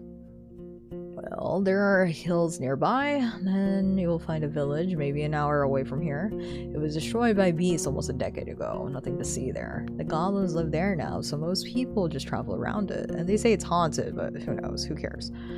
He crosses his arms and starts to sway back and forth, gathering his thoughts. You'll get to a large tree. On the edge of the swamp, for the locals, it's sacred. You're not used to hearing someone mentioning pagans, as if there's nothing unusual about them. Oh, it's sacred. You're not used to hearing someone mentioning pagans as if there's nothing unusual about them. Okay. There's a small path south, which leads to an old mine in the mountains. Nothing to find there. But keep riding north and you'll find Howler's Den set at a clean brook. Farmers live there, and Moflons and Druids. They'll let you stay for a night, but they're not cheap. If anyone thinks my prices are bad, it means they ain't been to the Ape Ale Inn yet. He lets out a gentle smile. Oh, he smiles. And nobody said he could smile. Okay, I nod. I know only a bit of the next settlement. Old Pagos. The soil there ain't too fertile, so they work in the quarry and help other settlements build things in exchange for crops. The forests and hills ain't too harsh, but the Seekers have a small monastery nearby in the mountains. I'm not gonna remember any of this. I wish I could have like a note. You know what? This seems like the type of game, and how would I know? Because of course it's my first time playing, but this seems like one of those games that it's like, you gotta write notes. You gotta write notes because you can only scroll up so far for all this information because of like a bunch of like information's being dumped on you while you're exploring these dialogues. Absolutely a self-note taking game. Yes. So I won't remember smack. So we're just gonna go through it with an unseen luck stat. Let's see. I don't care much about them. They keep themselves and they don't pay well. The third village is unknown to me. White marshes set at the bogs. I've heard it smells like a griffin's lair. I've heard a lot of nasty rumors about the place, but I won't share them. I don't want to be a lie spreader. So 3 villages, really. Howlers, the ones near the monastery, whatever it's called, and marshes. Don't let their beds and palisades fool you, though. Weird people live there. Don't tell them more than you need to know. I wonder if it's something he would tell other travelers as well. Probably not. If he didn't care for them with their role. If it didn't benefit him. Have you ever been to the northern coast? I only know about another inn. It's far from here, maybe a day on foot. A bit less from the eastern side. His eyes once again focus on the floor. I've never been there, but I've heard it's a safe place, close to the villages of fishers and hunters. Though I don't know much about them. That's all I need. I didn't expect to find an inn of this size in a place such as this, I guess. So you know a thing or two after all. His mocking tone is soon replaced by a gentle smile. It was built long before we arrived. It didn't work out well for the previous owners. Once the war ended, they left. Not enough travelers, bad trade. The villages stick to themselves. We, however, came prepared. Now we're prospering. When you ask him about how they can afford all the supplies, he runs his fingers through his dark hair. I'm not against running it in, but we don't rely on our guests. We're the ones doing all the trading. My hunters are a clever bunch that stay safe in the forest. In exchange for furs, claws, and bones, we get what we need and more. Both from the south and the north. He relaxes in his chair. We have a good life here. We spent a whole lot on armor, crossbows, lumber, spears. But in another 10, maybe 20 years, we'll have enough savings to move to Hobgoblin and not work for another day of our lives. We take risks, but smartly. The team is stronger than ever, and I have big plans for us. It's surprising to find a purple-skinned man so far in the north. I don't know if I want to say that. Is there a good story behind the inn's name? I mean, there's a story, but not a good one. He clears his throat. For years, I wanted to have an inn called Pelt, but in my city, it would be in bad taste. Taverns and inns named a single word were cheap and had a nasty reputation. There was the Claw and Mugger, Basilisk, and Blissful, I think. The good places use at least 2 words: Empty Barrel, A Rose in a Helmet, Empress Smile. Pighead was the exception. It was a real dive. He chuckles. In my soul, it's still just a pelt. Pelts are what we came here for, and what will make us reach our goals. Okay. I return to my other questions. I could eat something. Do you have any leftovers? Yeah, I feed them to our boar. I won't give them away for nothing. He tells you to wait, then leaves the building for a few minutes and returns with a wooden bucket and a long stick ending with a hook. You go through the gates and turn left. You'll see a bunch of bushes. We need some berries. Bring me a bucket full and you'll be done in half an hour or so. Yours could use a nap anyway, and I'll prepare something to fill you. The hook is not made... No, did I, cut myself out from all the other questions? I should have asked later. Crap. The hook is not made of metal or wood. It's a long curved claw, almost black. I reach for the tools. Half an hour? That's quite a lot of berry picking. I won't do that. Do I look like someone who forages for berries? Bro, he's giving you a free meal. Just do it, man. The tools are cold and not heavy. You know, and it's only 30 minutes. I've been playing this game for longer than 30 minutes. Just chill. You notice a pair of thick gloves at the bottom of the bucket. Yeah, the berries aren't my problem, then Caper smirks. Unlike the snakes, better keep them away with a stick or move them with a hook and protect your hands. The little ones won't eat you, but don't get bitten. I'm sure you know how to be patient. I have other questions, though. Oh, can I still ask you?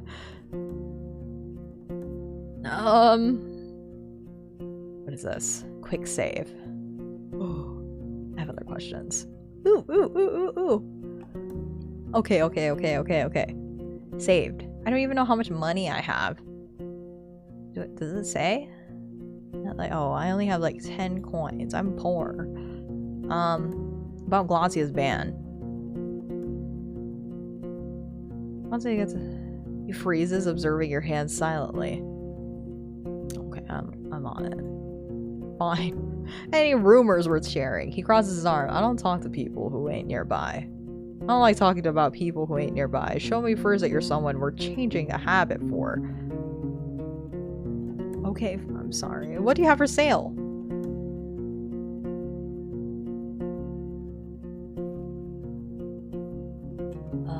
Interesting.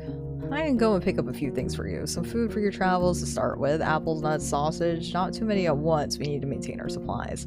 I've got an elk fur I don't need. Its buyer was caught by a pack of red wolves. Nice for a sleeping spot. Just as nice for a wall. An almost untouched bowl of soap. Priceless for a traveler. You can't tell if he's being sarcastic. Made of fine oak, ash, strong, though you should have some better supplies before you start your own bathhouse. After you mention you'd like something more useful on these roads, he looks down. I don't have any blades or armor to spare, but if you pay well, you can take one of our crossbows and a bunch of quarrels. A yew-bow, or quarrels, I guess? A yew-bow, wool cords, and the trigger needs just a little bit of oil. It's as good as you can get without soaking it in magic. It takes a bit of muscle to draw, but even a 60-year-old could handle it. I won't sell it cheap, but I'm ready to give a discount to a helpful ally. Let me take a look at what you have. Do I even... I'll buy food rations, actually. A box of soap. An oak-based balm that burns skin on longer contact. I don't know if I have, like... I don't think I have a bow. I'll take this. Buy more tomorrow. You bought 3 food rations. Alright, sick. Okay. Do I have anything you'd like to buy? Butter. No, don't buy butter from me. It buys all the soap. I don't have any crossbow or bow anyway, so... Not valuable. They can't survive in the Dragonwoods on their own. They're owned by messenger scouts or rich city folk. Okay.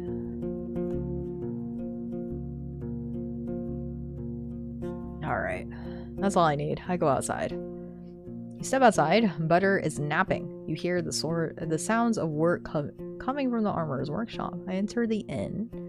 I approach the guards. You can sell butter? I hope not. I head to the armorer. I go to the well. Let's approach... oh, there's a well? You know what? I should go outside and forage for berries. It's 30 minutes and it's about to be evening soon. Let's not do it when it's dark. The innkeeper knew what he was talking about. You put on the gloves and took a look to the bushes from a safe distance. It doesn't take long before you notice the first serpent lying on a rock somewhere in the thicket. The creatures are not that large, and even if some of them hiss at you or slither closer, the jabs of the hook keep them at a safe distance. You don't know much about these berries. They are round and reddish. You wouldn't trust such a color even if you were looking for food in the wilderness. The plants don't have thorns, but the leaves are harsh, so you make sure to thoroughly cover your skin with your clothes.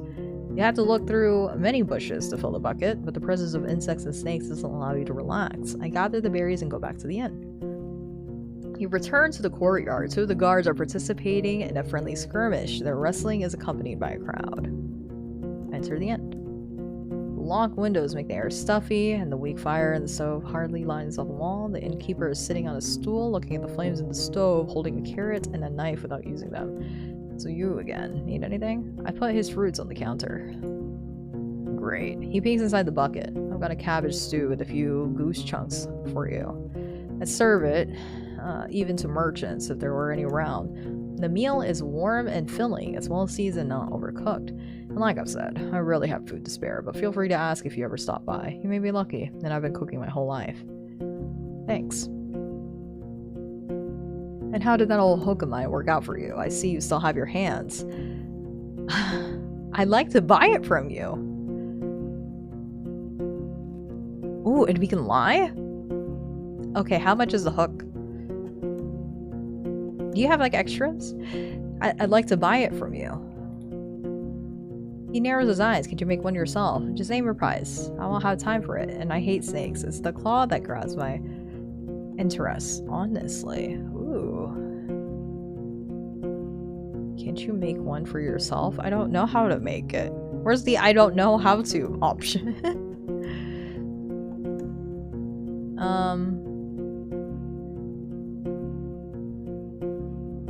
Oh, wait, is this a joke? It's the claw that grabs my interest. Okay, don't joke on him. Just like I was like, why is this in here? Like, what does that specifically mean? I'm like, no, it's a joke. He's being silly. Just name a price. If you say so. I want 2 coins for it though. It's a damn fine tool. I pay him. He takes them with a nod. Need anything else? Now I'm like, ooh, I have 7 left. God. Wait, what's this? A winged hourglass hidden. A steel pendant hanging from a leather strap. It's common to wear as a jewelry to demonstrate one allegiance to the right. Berry picking hook. The head made of a large animal claw.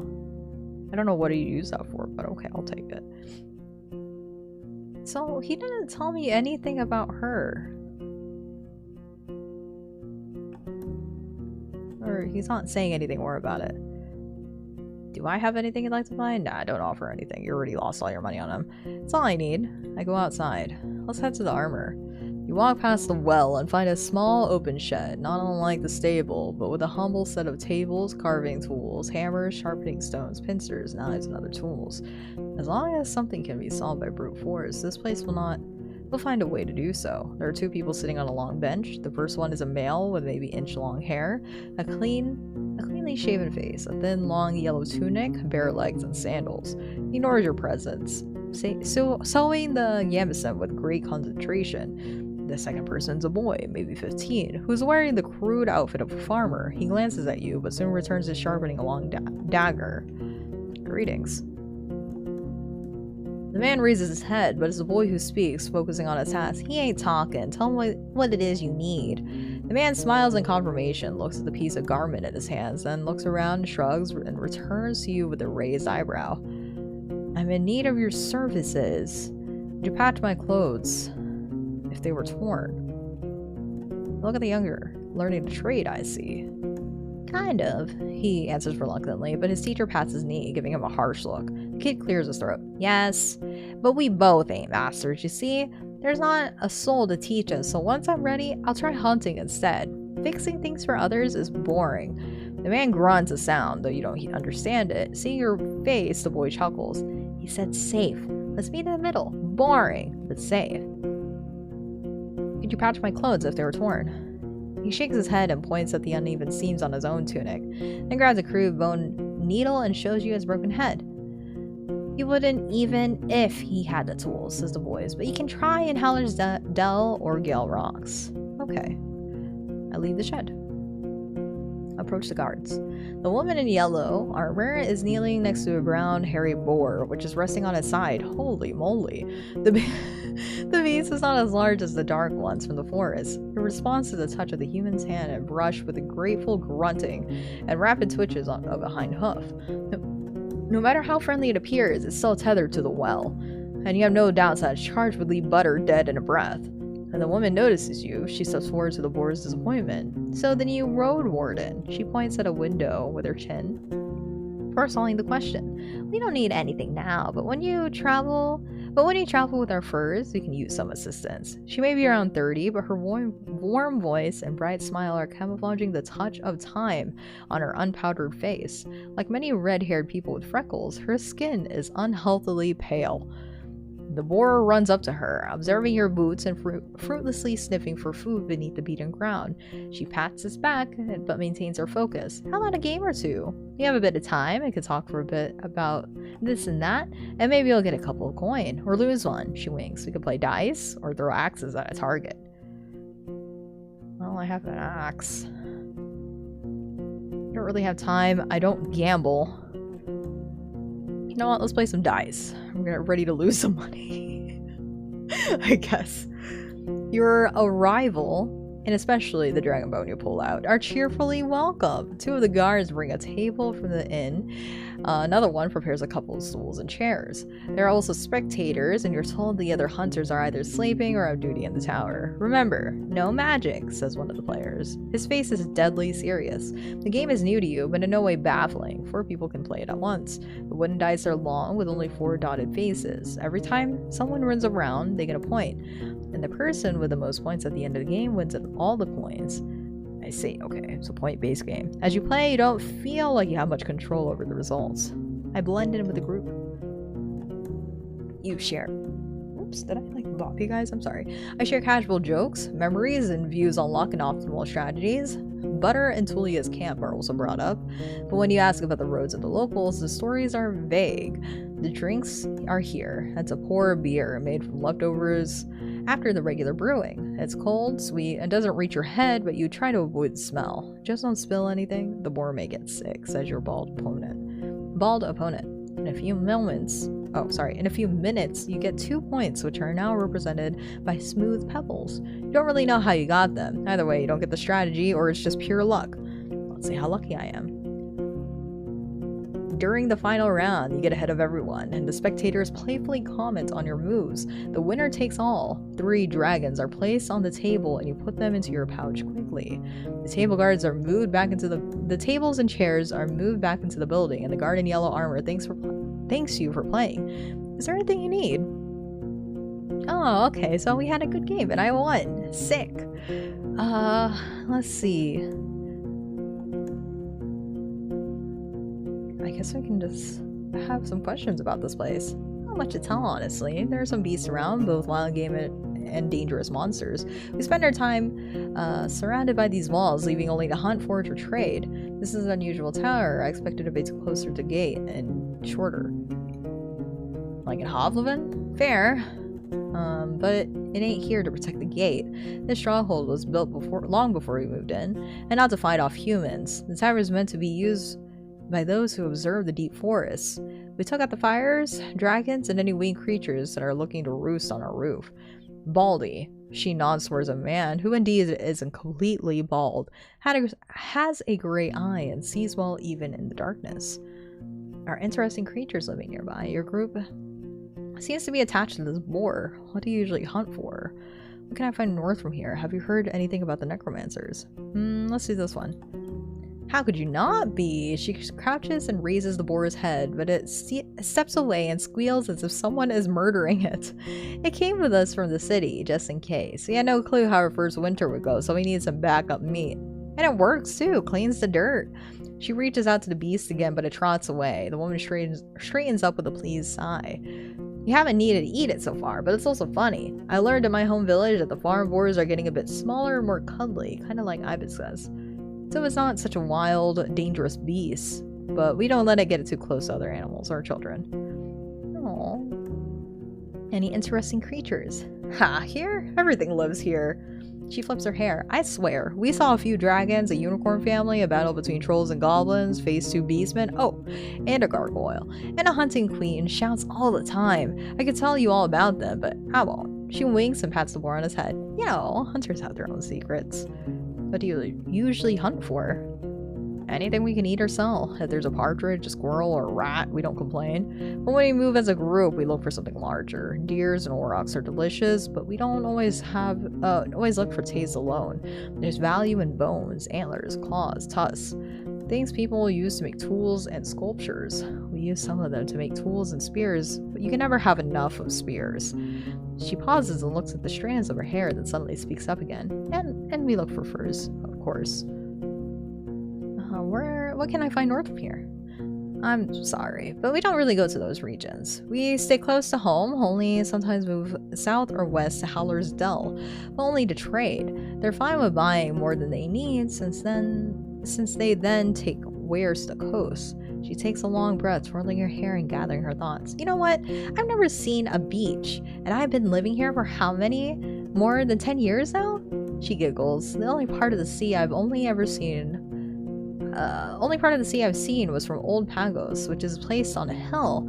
I've never put a toe in salt water. She looks towards another huntress, who confirms that her experience is the same. But Old Pagos is a good place. As long as you don't mock their order and act nice, I'll also be kind. Boss says they're too serious for him to stand them, but at least they don't bite without a reason. Have you heard anything about necromancers? It's something new. Her voice lowers to a whisper. I've never been to White Marshes, but over the years we've seen people moving away from there, south. They told us the place has changed too much. A priest died, I think, and the new one awakens the dead. Sorry, Roadwarden. That's all I know. If she's hiding something, she sounds convincing. Thanks. Have you ever been to the heart of the woods? We sometimes hunt south from there. There are good hunting grounds in the western half. The second one is too overgrown. Maybe the soil is different? She shrugs, then moves her hair away from her forehead, but it's a risky spot. There are treants there, wolves, and even the furless ones. And if you had to go through the tall grasses, watch out for what's on the ground. There aren't many archers in the trees. She smiles as if to joke, but there are all too many worms, even larger than a water leech. Tell me about yourself. Oh, what was that? After a brief giggle, her voice gets cold and serious. Nah, Roadwarden. We use names and stories among friends. You ain't one. Don't make me attempt curses. That's fair. I was foraging for berries for the innkeep. She chuckled. So I've heard. Don't worry about it. Usually we forage by ourselves, but he wouldn't ask you for a dragon for a meal. He gets small jobs of people all the time, just to see who agrees to do them. Wants to judge who's of use and who's too proud for their own good. There it is. I'm looking for knowledge about wild creatures. Well, I told you our knowledge is valuable. I don't know. She looks at the boar, which seems to be obsessed with a clump of grass growing next to the wall. 15 dragons, no less. Is there a discount for friends? I don't have enough. Nah, I don't have enough. Never mind. Well, she's expensive, guys. She's expensive. Head to armor. Go to the well. The recently renovated wooden roof covers the well from the rain and birds. One of the guards is enjoying the cold drink he drew with a bucket and tells you to use only as much water as necessary. You need at least one piece of bathing equipment to get more out of this place. I won't get any cleaner here. Oh no. And I'm so dirty. People are hesitant to trust you. Your face is dirty. Shucks. Okay, give me a box of soap. I'm ugly right now. You add the soap to the travel set. Okay. That's all I need. I go outside. Go to the well. Here we go. You need 3 pieces of bathing equipment to get... 3?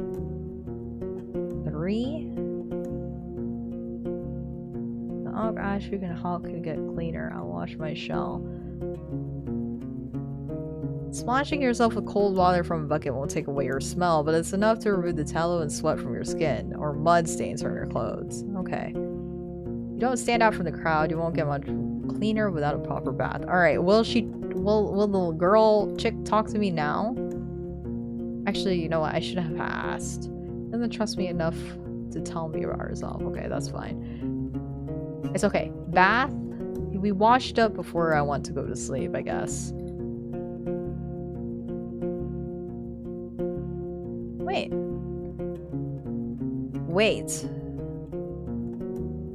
Wait for... What time is it?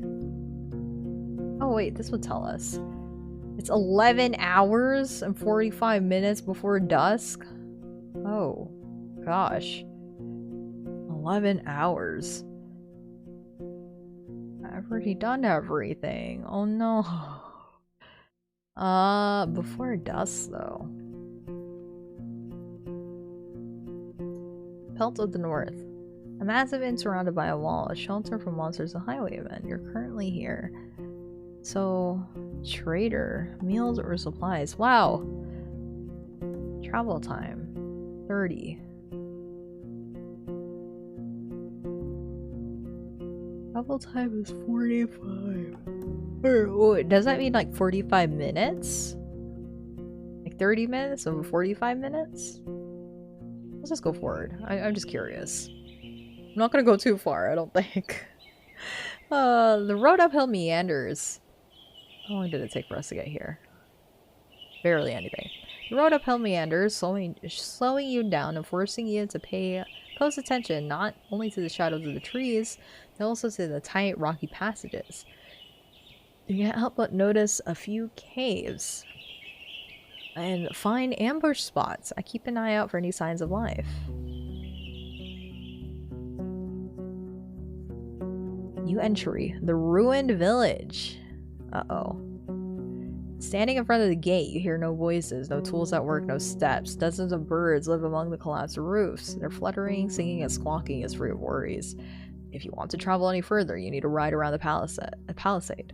Searching the ruins may take a long time. The broken gate in the north will lead you to the village. The sound of a gentle river reaches you from the east, where you see a saggy fence surrounding an overgrown pasture. Behind the burnt building in the east, you see an oddly barren field.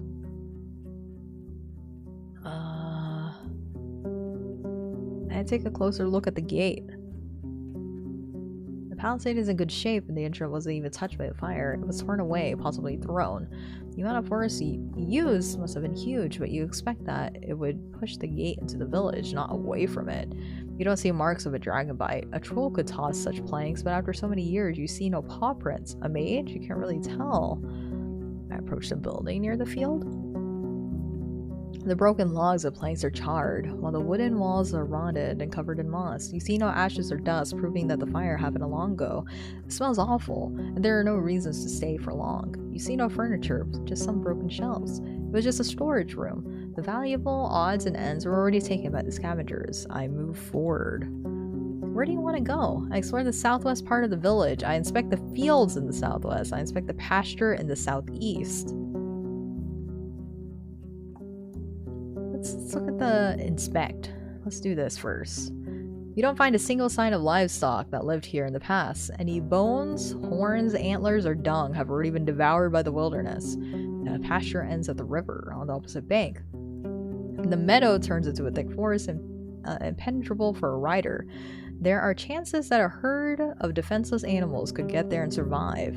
Or what are the chances that a herd of defenseless animals could get there and survive? The breach in the southern fence wasn't made by some brute force. You find axe cuts in the spot that were ultimately broken away.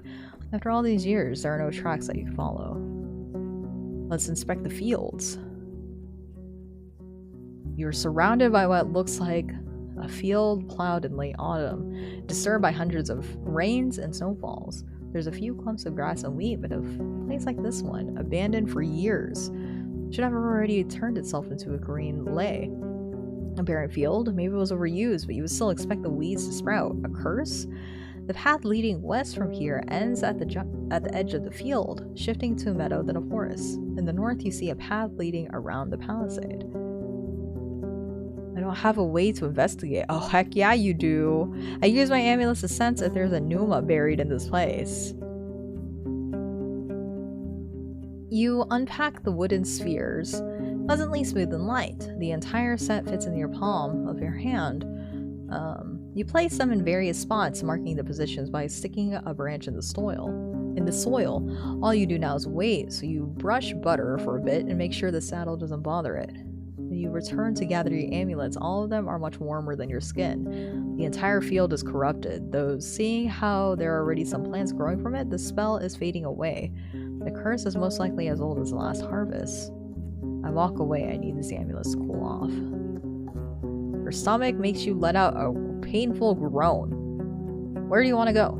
I inspect the palisade to the west. I explore the southwest part of the village. The buildings, some of which have collapsed, are made of wood, now charred and rotten. You spot claw marks on the walls, especially close to the doors and window frames. They could belong to a dragonling, a large wolf, larger than the gray ones, or a corpse eater. Too many options to make a guess. Yet no beast remains in sight. You find the remains of clothes, furniture, odds and ends. Only one object seems to be of use, a basket-like fish trap made of vines and willow branches. If a large fish swims into it, it won't be able to get out of its own. It's quite large, but I can fit it in my saddle. Nice. The closer you are to the village, the longer you stay around, the sicker you feel. The taste of gastric juices hit your mouth, your forehead's hurt, and you start to stumble. Am I dying? Got to go have fun. Thank you, Ravocado, for hanging out. Let's see. Butter, worried by the sight, pokes your head with his nose. I walk away from the walls. I have to remain strong. I push through this illness. Yeah, what? What did... I know I just ate. This is a bad scent. It's overwhelming. Yeah, something is bad. I push through the illness. Oh! Oh no! Wait, eat! Eat. Okay. After another few steps, you return your last meal. You spend a minute before leaning over, gathering your breath, then wipe your mouth. You feel better. I straighten up. Okay, now that I barfed off all the bad, and then I just immediately like shove food down my throat again. Oh no. Let's go southeast.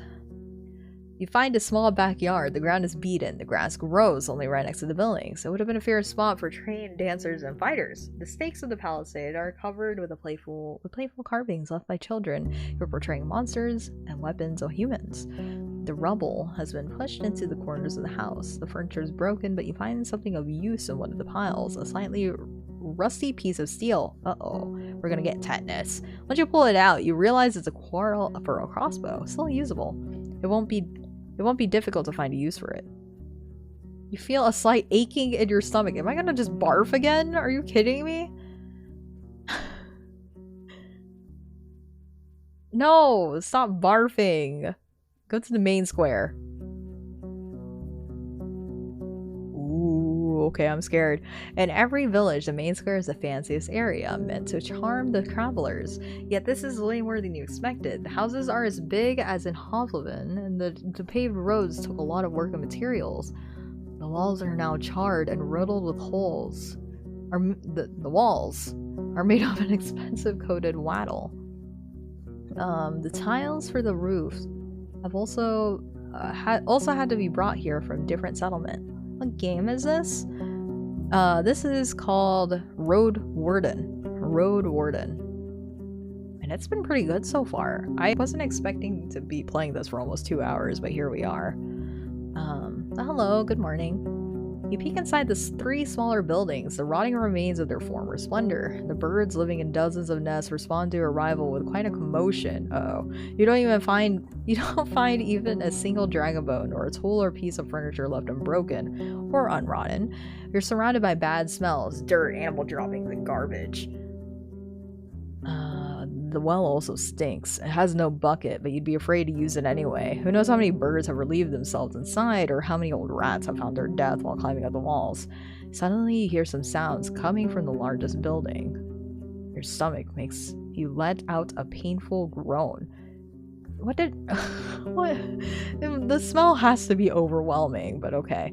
I should check it out. I prepare my axe. You step cautiously toward the scent of urine and sweat. The flickering candlelight shows you broken furniture, yet no signs of burnt wood. You consider pulling the other door when a masculine voice proves that your presence is not unnoticed. I didn't want it to come to this. Best stay where you are. Whatever you put inside, be it a shoe, a hand, or your damn thinker, it'll get a bolt.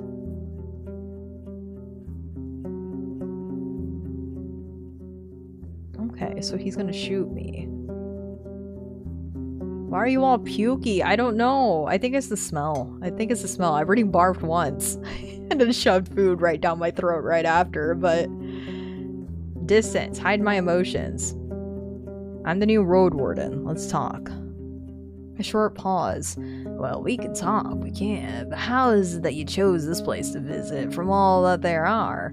He goes on before you respond. It may be you're telling the truth, so let's say this. My little ballista here is all pulled and ready, but you better not be doing anything stupid, right? No running, no jumping around. Show your hands.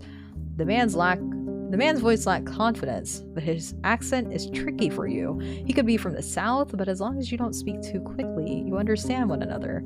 You don't hear any other movements, breathing, voices. You lean your axe against the doorframe to make sure that your knife is well hidden. I walk inside. Oh god. The dense smell of urine hits you with full force, while the tools and utensils are hard to distinguish from the rubbish. The route to the upper floor is blocked by collapsed roof and loose wooden beams. There are scraps of rusting iron and steel on the ground detached from the now destroyed barrels.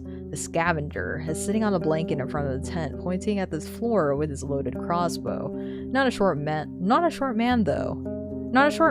though a bit skinny. He's tan, dark-haired, and has seen his share of struggles.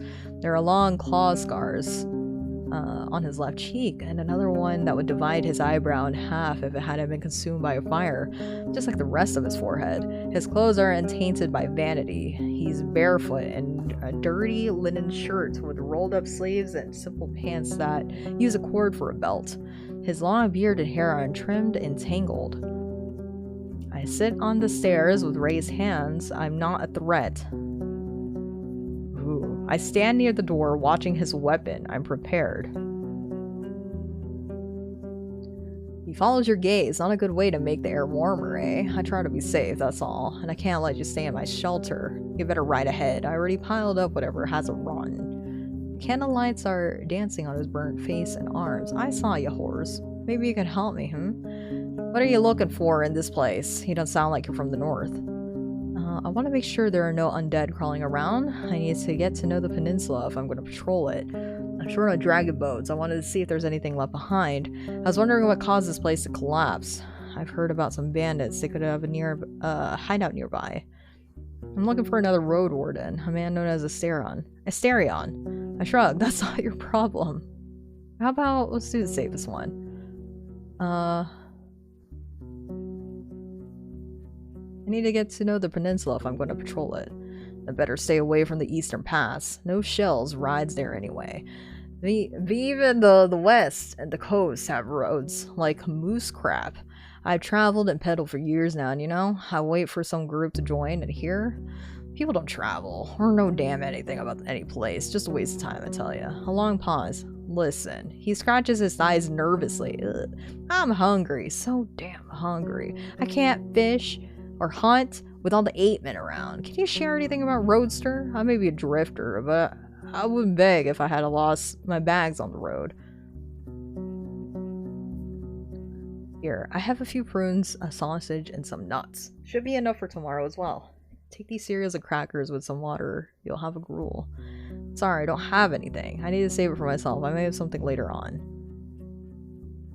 I like my sauces, so here's some cereals and crackers. He lets out a relieved breath. I may even boil it. After a moment of hesitation, he grabs a cracker.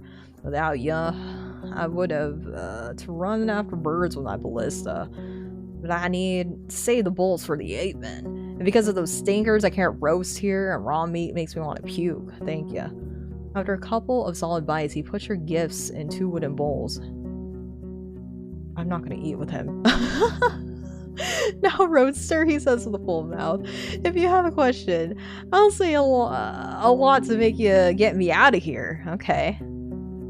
I should ask him what he wants. Where do you want to travel to? And what will you give me for my help? This village makes me sick. Should I just say that? I don't know why I want to puke.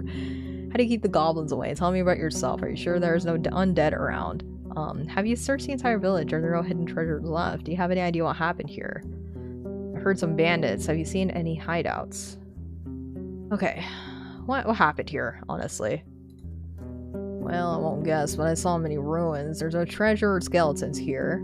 There's no treasure and skeletons here, so this place means as much as dirt. Someone was barking too loud, so the beast broke through and made them quiet again. He clicks his tongue, and that's that.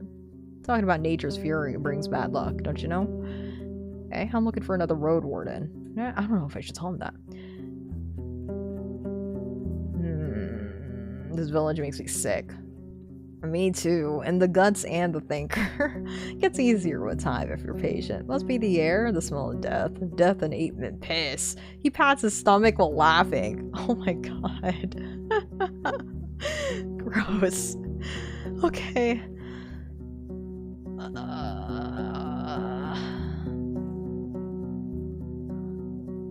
think it'll hurt to ask this. I'm looking for another Roadwarden. I've never met him, but I surely heard this name many times. He vanished long before I got to the coast. At first, people were asking about him. Now they think he's dead. Okay.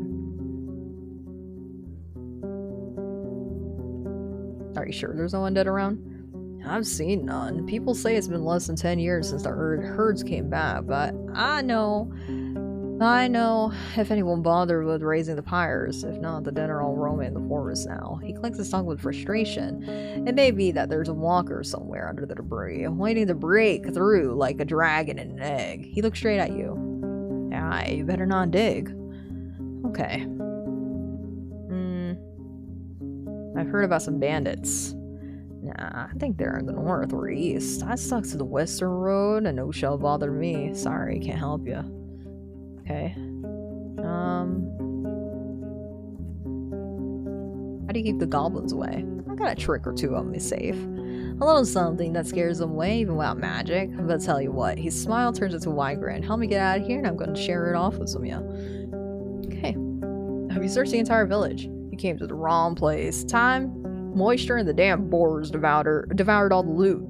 I've been here for a couple of days now, and all that's left is this iron I carried here. I was planning to get back here with some hired muscle and clear the class buildings, but I doubt it's worth the time and risk. Tell me about yourself. He gave you a sullen glance. What for? I've no legacy to keep alive in tales. I'm gonna tell you this and that after you take me out of here. Alright, what do you want? Let me explain first, eh? I was in Howler's Dell, the closest village to the east and north, and people there are nice, you know?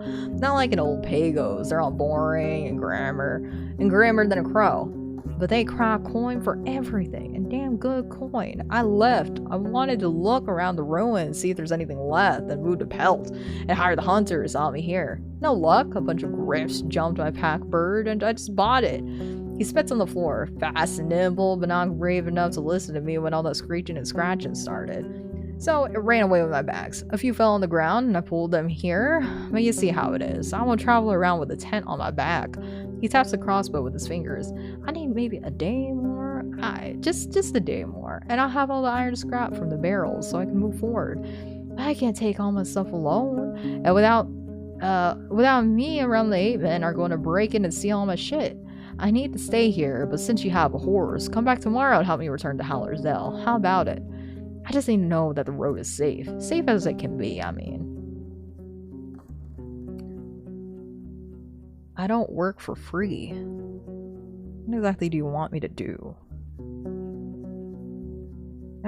Both are actually valid questions. But I don't work for free. I have ways to pay you, don't you worry. I can give you dragons, but I'd sell the iron first, so I'll need a bit of time, you see. 5 for a short escort would be plenty, I'd say. But if you want, I'll give you a secret jar of mine, a very fine mixture that scares the 8 men away. It works on peddlers, too. When you ask if the stench of urine is somehow related to this potion, he just winks and chuckles. That's gross. Ew. Never mind. I don't want it. I don't want it, dude. Ew. I'd also like to learn more about the villages you visited. Blah, blah, blah. He seems surprised. I mean, sure. But I don't have connections there, you know, just my eyes. He turns to hum, you know, a longer pause. When you get to Howler's, you'll meet a mayor there for sure, Thias. And whatever you do, don't ask her where she got her coins from, eh? She's rich, stupid rich, but don't ask her how this happened, trust me. He scratches his beard with a mournful look. What exactly do you want me to do? I need you to make sure there's no danger hiding on the road from here to Howler's. Rather, I know there is some danger, but as long as you can get there and safely return, I'm sure we can handle some roaming monsters. He theatrically rubs his hands together. This ballista has hit more bee skulls than I have fingers, and I've never lost a finger roaster, only the toes. Maybe to prove it, he starts to count his own fingers. So, see if the road there is clear, then come here tomorrow. We'll pack my stuff on your horse and move out.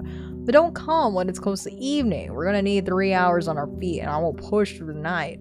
Even sleeping next to an 8-man tribe is safer, he chuckles. Don't make me wait too long. I can wait for a couple of days if I find some food, but if you don't get back, I'll have to risk it no matter what. Why Howler's Dell? If you wanted to go south, we should travel to Pelt to the north. Fine, it's a deal. I'm going to escort you. I need to think about it. Why Howler's Dell?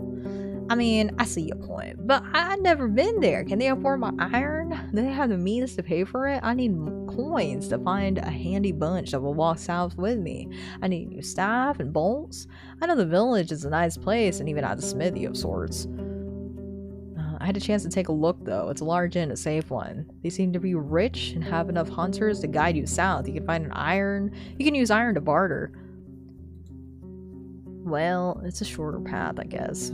A few spots to get surrounded by corpses. If you're sure it's the best option, fine. I trust the roaster's judgment. Fine, it's a deal. I'll escort you. Thanks, roaster. Just come tomorrow. I'll make it worth your time. I feel like I'm going to puke, so let's go back.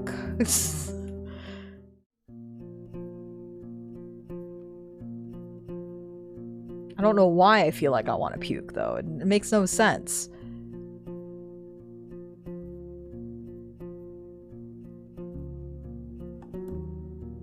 Something bothering you? Already asked for leftovers today? Nah, man. How do I sleep? Oh, I guess I can't.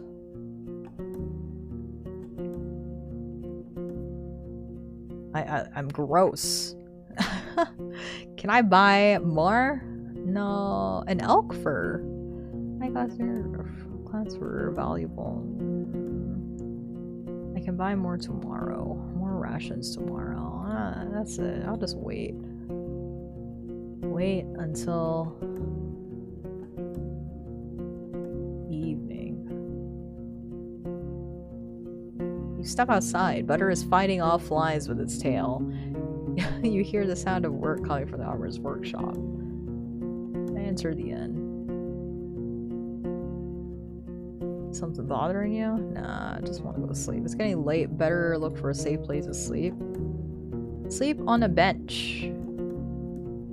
Oh, but I lose to sleeping in a room. Nah, we live in high class.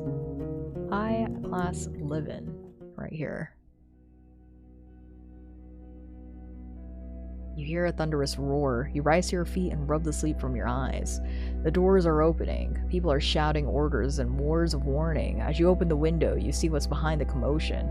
Something is on the other side of the wall, trying to get through. Then the guards are fighting it off with their torches, spears, and crossbows. Thanks to their light, you see the large, furry paws placed on the top of the wall walk.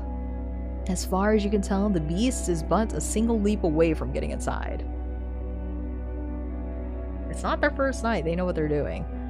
No, but then do I lose like all this junk, like extra junk, if I help them? Yeah, help them.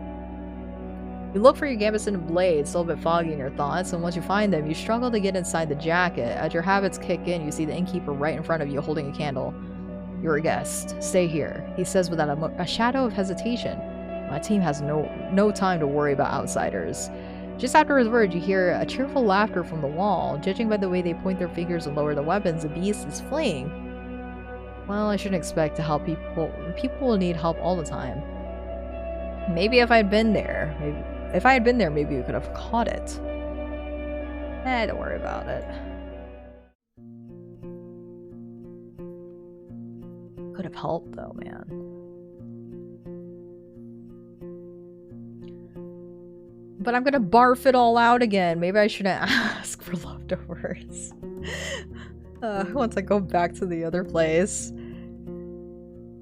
Oh no. The small room is quiet and far away from unwanted eyes. You take a calm bath. I take a bath? Okay. Rest on a soft mattress, look through the window, and enjoy the minutes of safety.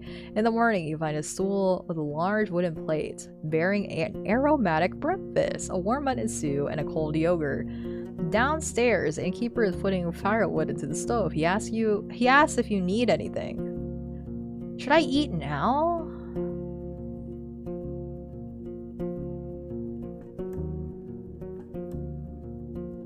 Wait, why is it giving me the rest option?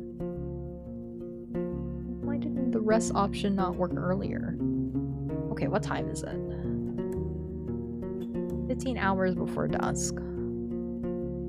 I wish I could just chat with him. You find a stool, a variant aromatic. Can I eat it? But but I don't want to barf. I don't want to go barf whenever I go see the other dude. That's all I need. Step outside, Butter is fighting off flies. Alright. Travel. Hey, yo.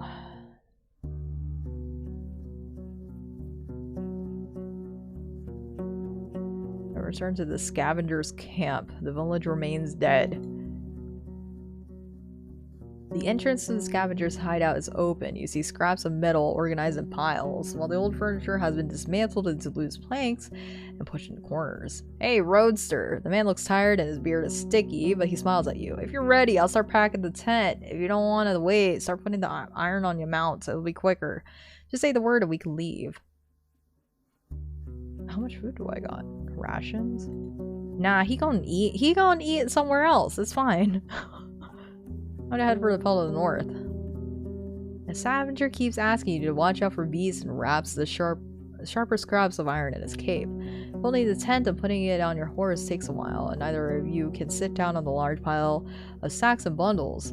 There's a walk ahead of you, but for Butter it won't be much of a burden. Once you clear the room, you walk away. You only hear the birds and horseshoes. And then, after a couple of moments, the man starts to whisper, "Faster, hey. The apes are looking at us." You don't see any proof of that. Nothing we can do about it. I lead us to the southern gate.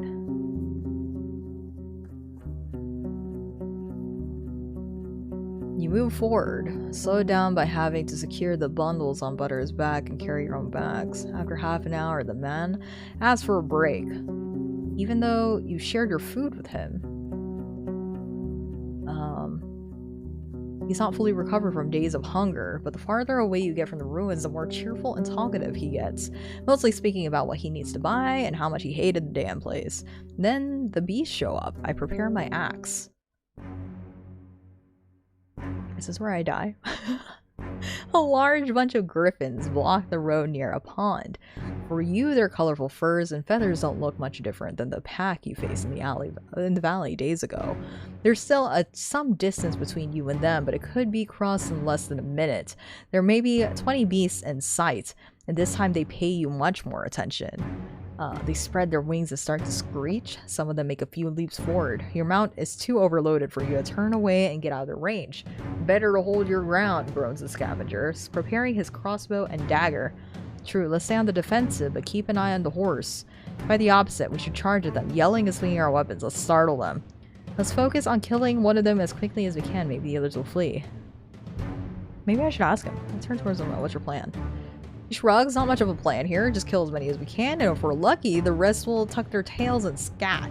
They won't kill all three of us, eh? They're just griffs. Oh, yeah, they could kill... They won't kill all three of us. It's just, you know, they might kill two of us, and all that's left is the horse. Okay. I don't know. Should we startle him? What am I gonna do with my axe? You know what? Just keep an eye on the horse.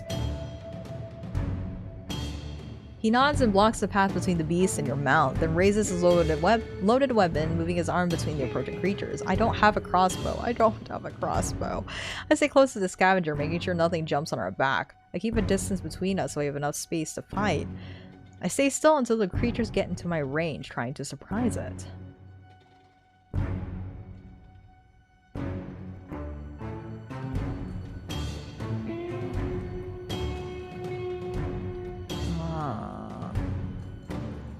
Keep a bit of a distance between us. I stay still. I don't want to stay too far because, again, now they've implanted the idea that something could jump on our backs. But, you know what? I stay still. Oh, shoot! What is this? Oh, what is this? Okay, the man's arrow hits and stops one of the creatures, but it doesn't buy you much time. He looks at your still shell. The shit you doing? He scolds you. Wake up! They'll surround you. It's too late to react. The semicircle of beaks and talons is hardly organized. One of the creatures simply leaps at you, but you're fast enough to react. You switch from playing a statue to taking a powerful swing, cutting the beast's head off. Then the others follow up the attack. For the next minute, you slice and dice whatever you can hit, filling the air with screeches and feathers. The sheer number of opponents overwhelms you more than once, and it's difficult to keep them pushing away from your free hand. Finally, it all ends, though not because of lack of opponents. The three creatures you butchered are on the ground, but the others, some of them hurt, have enough strength to run away. Their will is broken, yet the pack will go on, at least for some time. Your gamizin keeps you in one piece. The man spits on the ground. The apes and ibises bang this place day after day. He leans forward, taking a few breaths, and looks at you. Roadster, I thought you were a damn dimwit, or you were standing like a dimwit, but we're fine. Team, you and I. He laughs briefly. Let me draw my ballista and we can move forward. I didn't think I was just standing there, like, just waiting to be pecked on like a piñata. Oh my god. I just smile and try to ease Butter's thoughts. It's better to keep moving. Went into that battle focus. Yeah. The man's sleeve and stomach are soaked with blood, but he tells you to ignore it. Once you get close to the pelt, he whistles enthusiastically. Here we're kidding, eh? What a fortress. The guards open the gate and take care of the scavenger's bundles, which Butter welcomes with a nicker. The man introduces himself and quickly asks to be brought some water from the well. Thank you, Roadster. I need to ask the innkeeper if he has any soap. I'm not gonna chop off my damn arm. He clicks with his tongue. But like I told you, if you don't want your coin, you have to come back tomorrow when my pouch gets heavier. I can, and would prefer to, give you the potion that repels 8-men instead. It's useful, but not as much as in the south as it is here in the woods. I'll be here tomorrow or later. Don't leave before you pay me. 5 dragon bones. I'll take the jar. Do we want the pish jar or 5 dragon bones?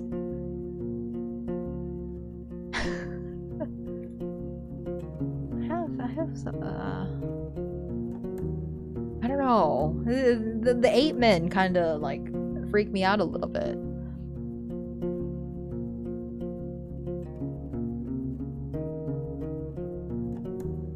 Come back tomorrow for 5 dragon bones. Or the pish jar.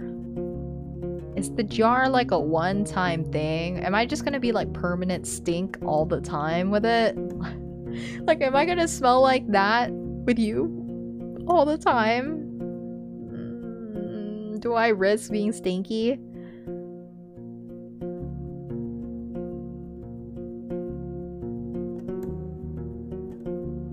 But that's interesting, but not as much in the south as it is here in the woods.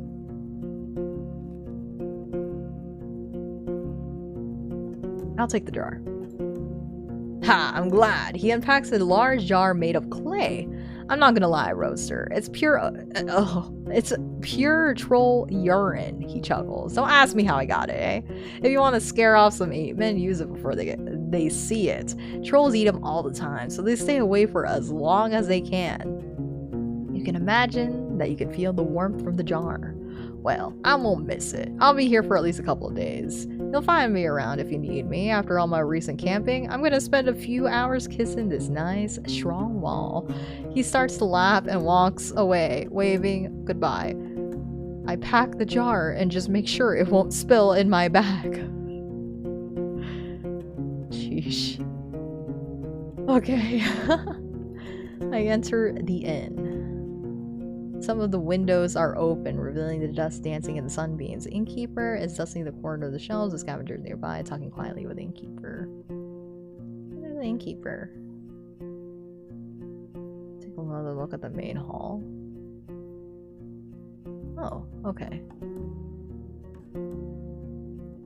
11 hours and 45 minutes. Sheesh, there's like so much to do. Show me your wares. I can't buy soap.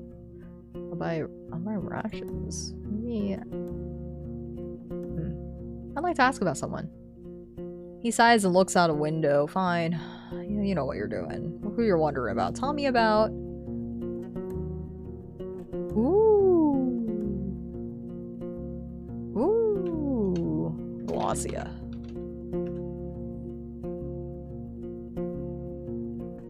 met her more than once. She's older than me, wrinkled, tanned. I don't know if how she has survived for so long. I've heard she's from the coast. I don't really know her story. She's strong, though, and convincing. She wanted to move her band to Pelt, make huts in the courtyard. When I told her to leave, she didn't make any scene or anything, but her face, it was chilling. He lives at the stove, and she may want revenge. Glossia is a cruel soul in a scary shell. It's interesting. Okay, now this is definitely the reason why you have to write notes. Because now it's like, do you remember? Do you remember what you came across at all? Any leftovers? Yeah, if you're lucky. How's planning on giving to the boar? He goes to the stove and in a couple minutes prepared you a meal. Here, you can see bacon, an apple, and a cup of birch sap. While you're eating, he asks if you need anything else.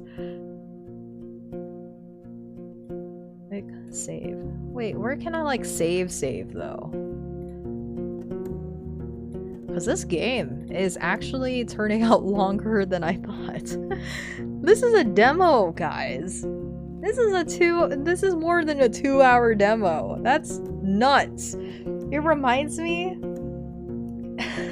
like they've already kind of showed us everything there is to know, like almost, but like all like the basic stuff to get through the game. They've already showed us all of that within the hour. And then now they're just pretty much like coughing up like more of the game for free, and that's crazy. I'm impressed. I really like this. This is definitely like one of these games to just sit down with like a nice like cup of like cocoa or tea and just read. It's like you're reading through your own adventure. So far I like the characters. They're pretty, they're all like really like their own like palpable people that you feel like you could be immersing yourself with in this world. Yeah, let's just get into it. Yeah. We had like our first encounter, like true battle with something. We had one quest. I'm surprised. Like, this is definitely the point where I'm expecting the game to shut off and be like, thanks for playing our demo. And I wouldn't be surprised if it's like soon. But like this would have been the perfect point. Like right when you bring the scavenger back, they should be just like shutting it off right there and being like, thanks for playing our demo. Hope you like the game. Please like and subscribe. And wish list this on Steam and or buy it when it comes out on so and so date. Like this is the time right here. So I'm really impressed. I also like the pixel isometric style that they're going for to feed at least a little bit of imagery of what to expect of this world, like how it's set up and things like that. It's just enough to feed into it without taking it over too much, right? It lets you fill in all the gaps and whatnot. So I'm really impressed with this game. This was really good for an RPG. I liked it. So the reason why I'm pausing here, why I think this is a good place for me to stop, is because I need to get my laundry out of the washer and put it into the dryer. And I guess we'll play my second game that I had lined up until it's out of the dryer.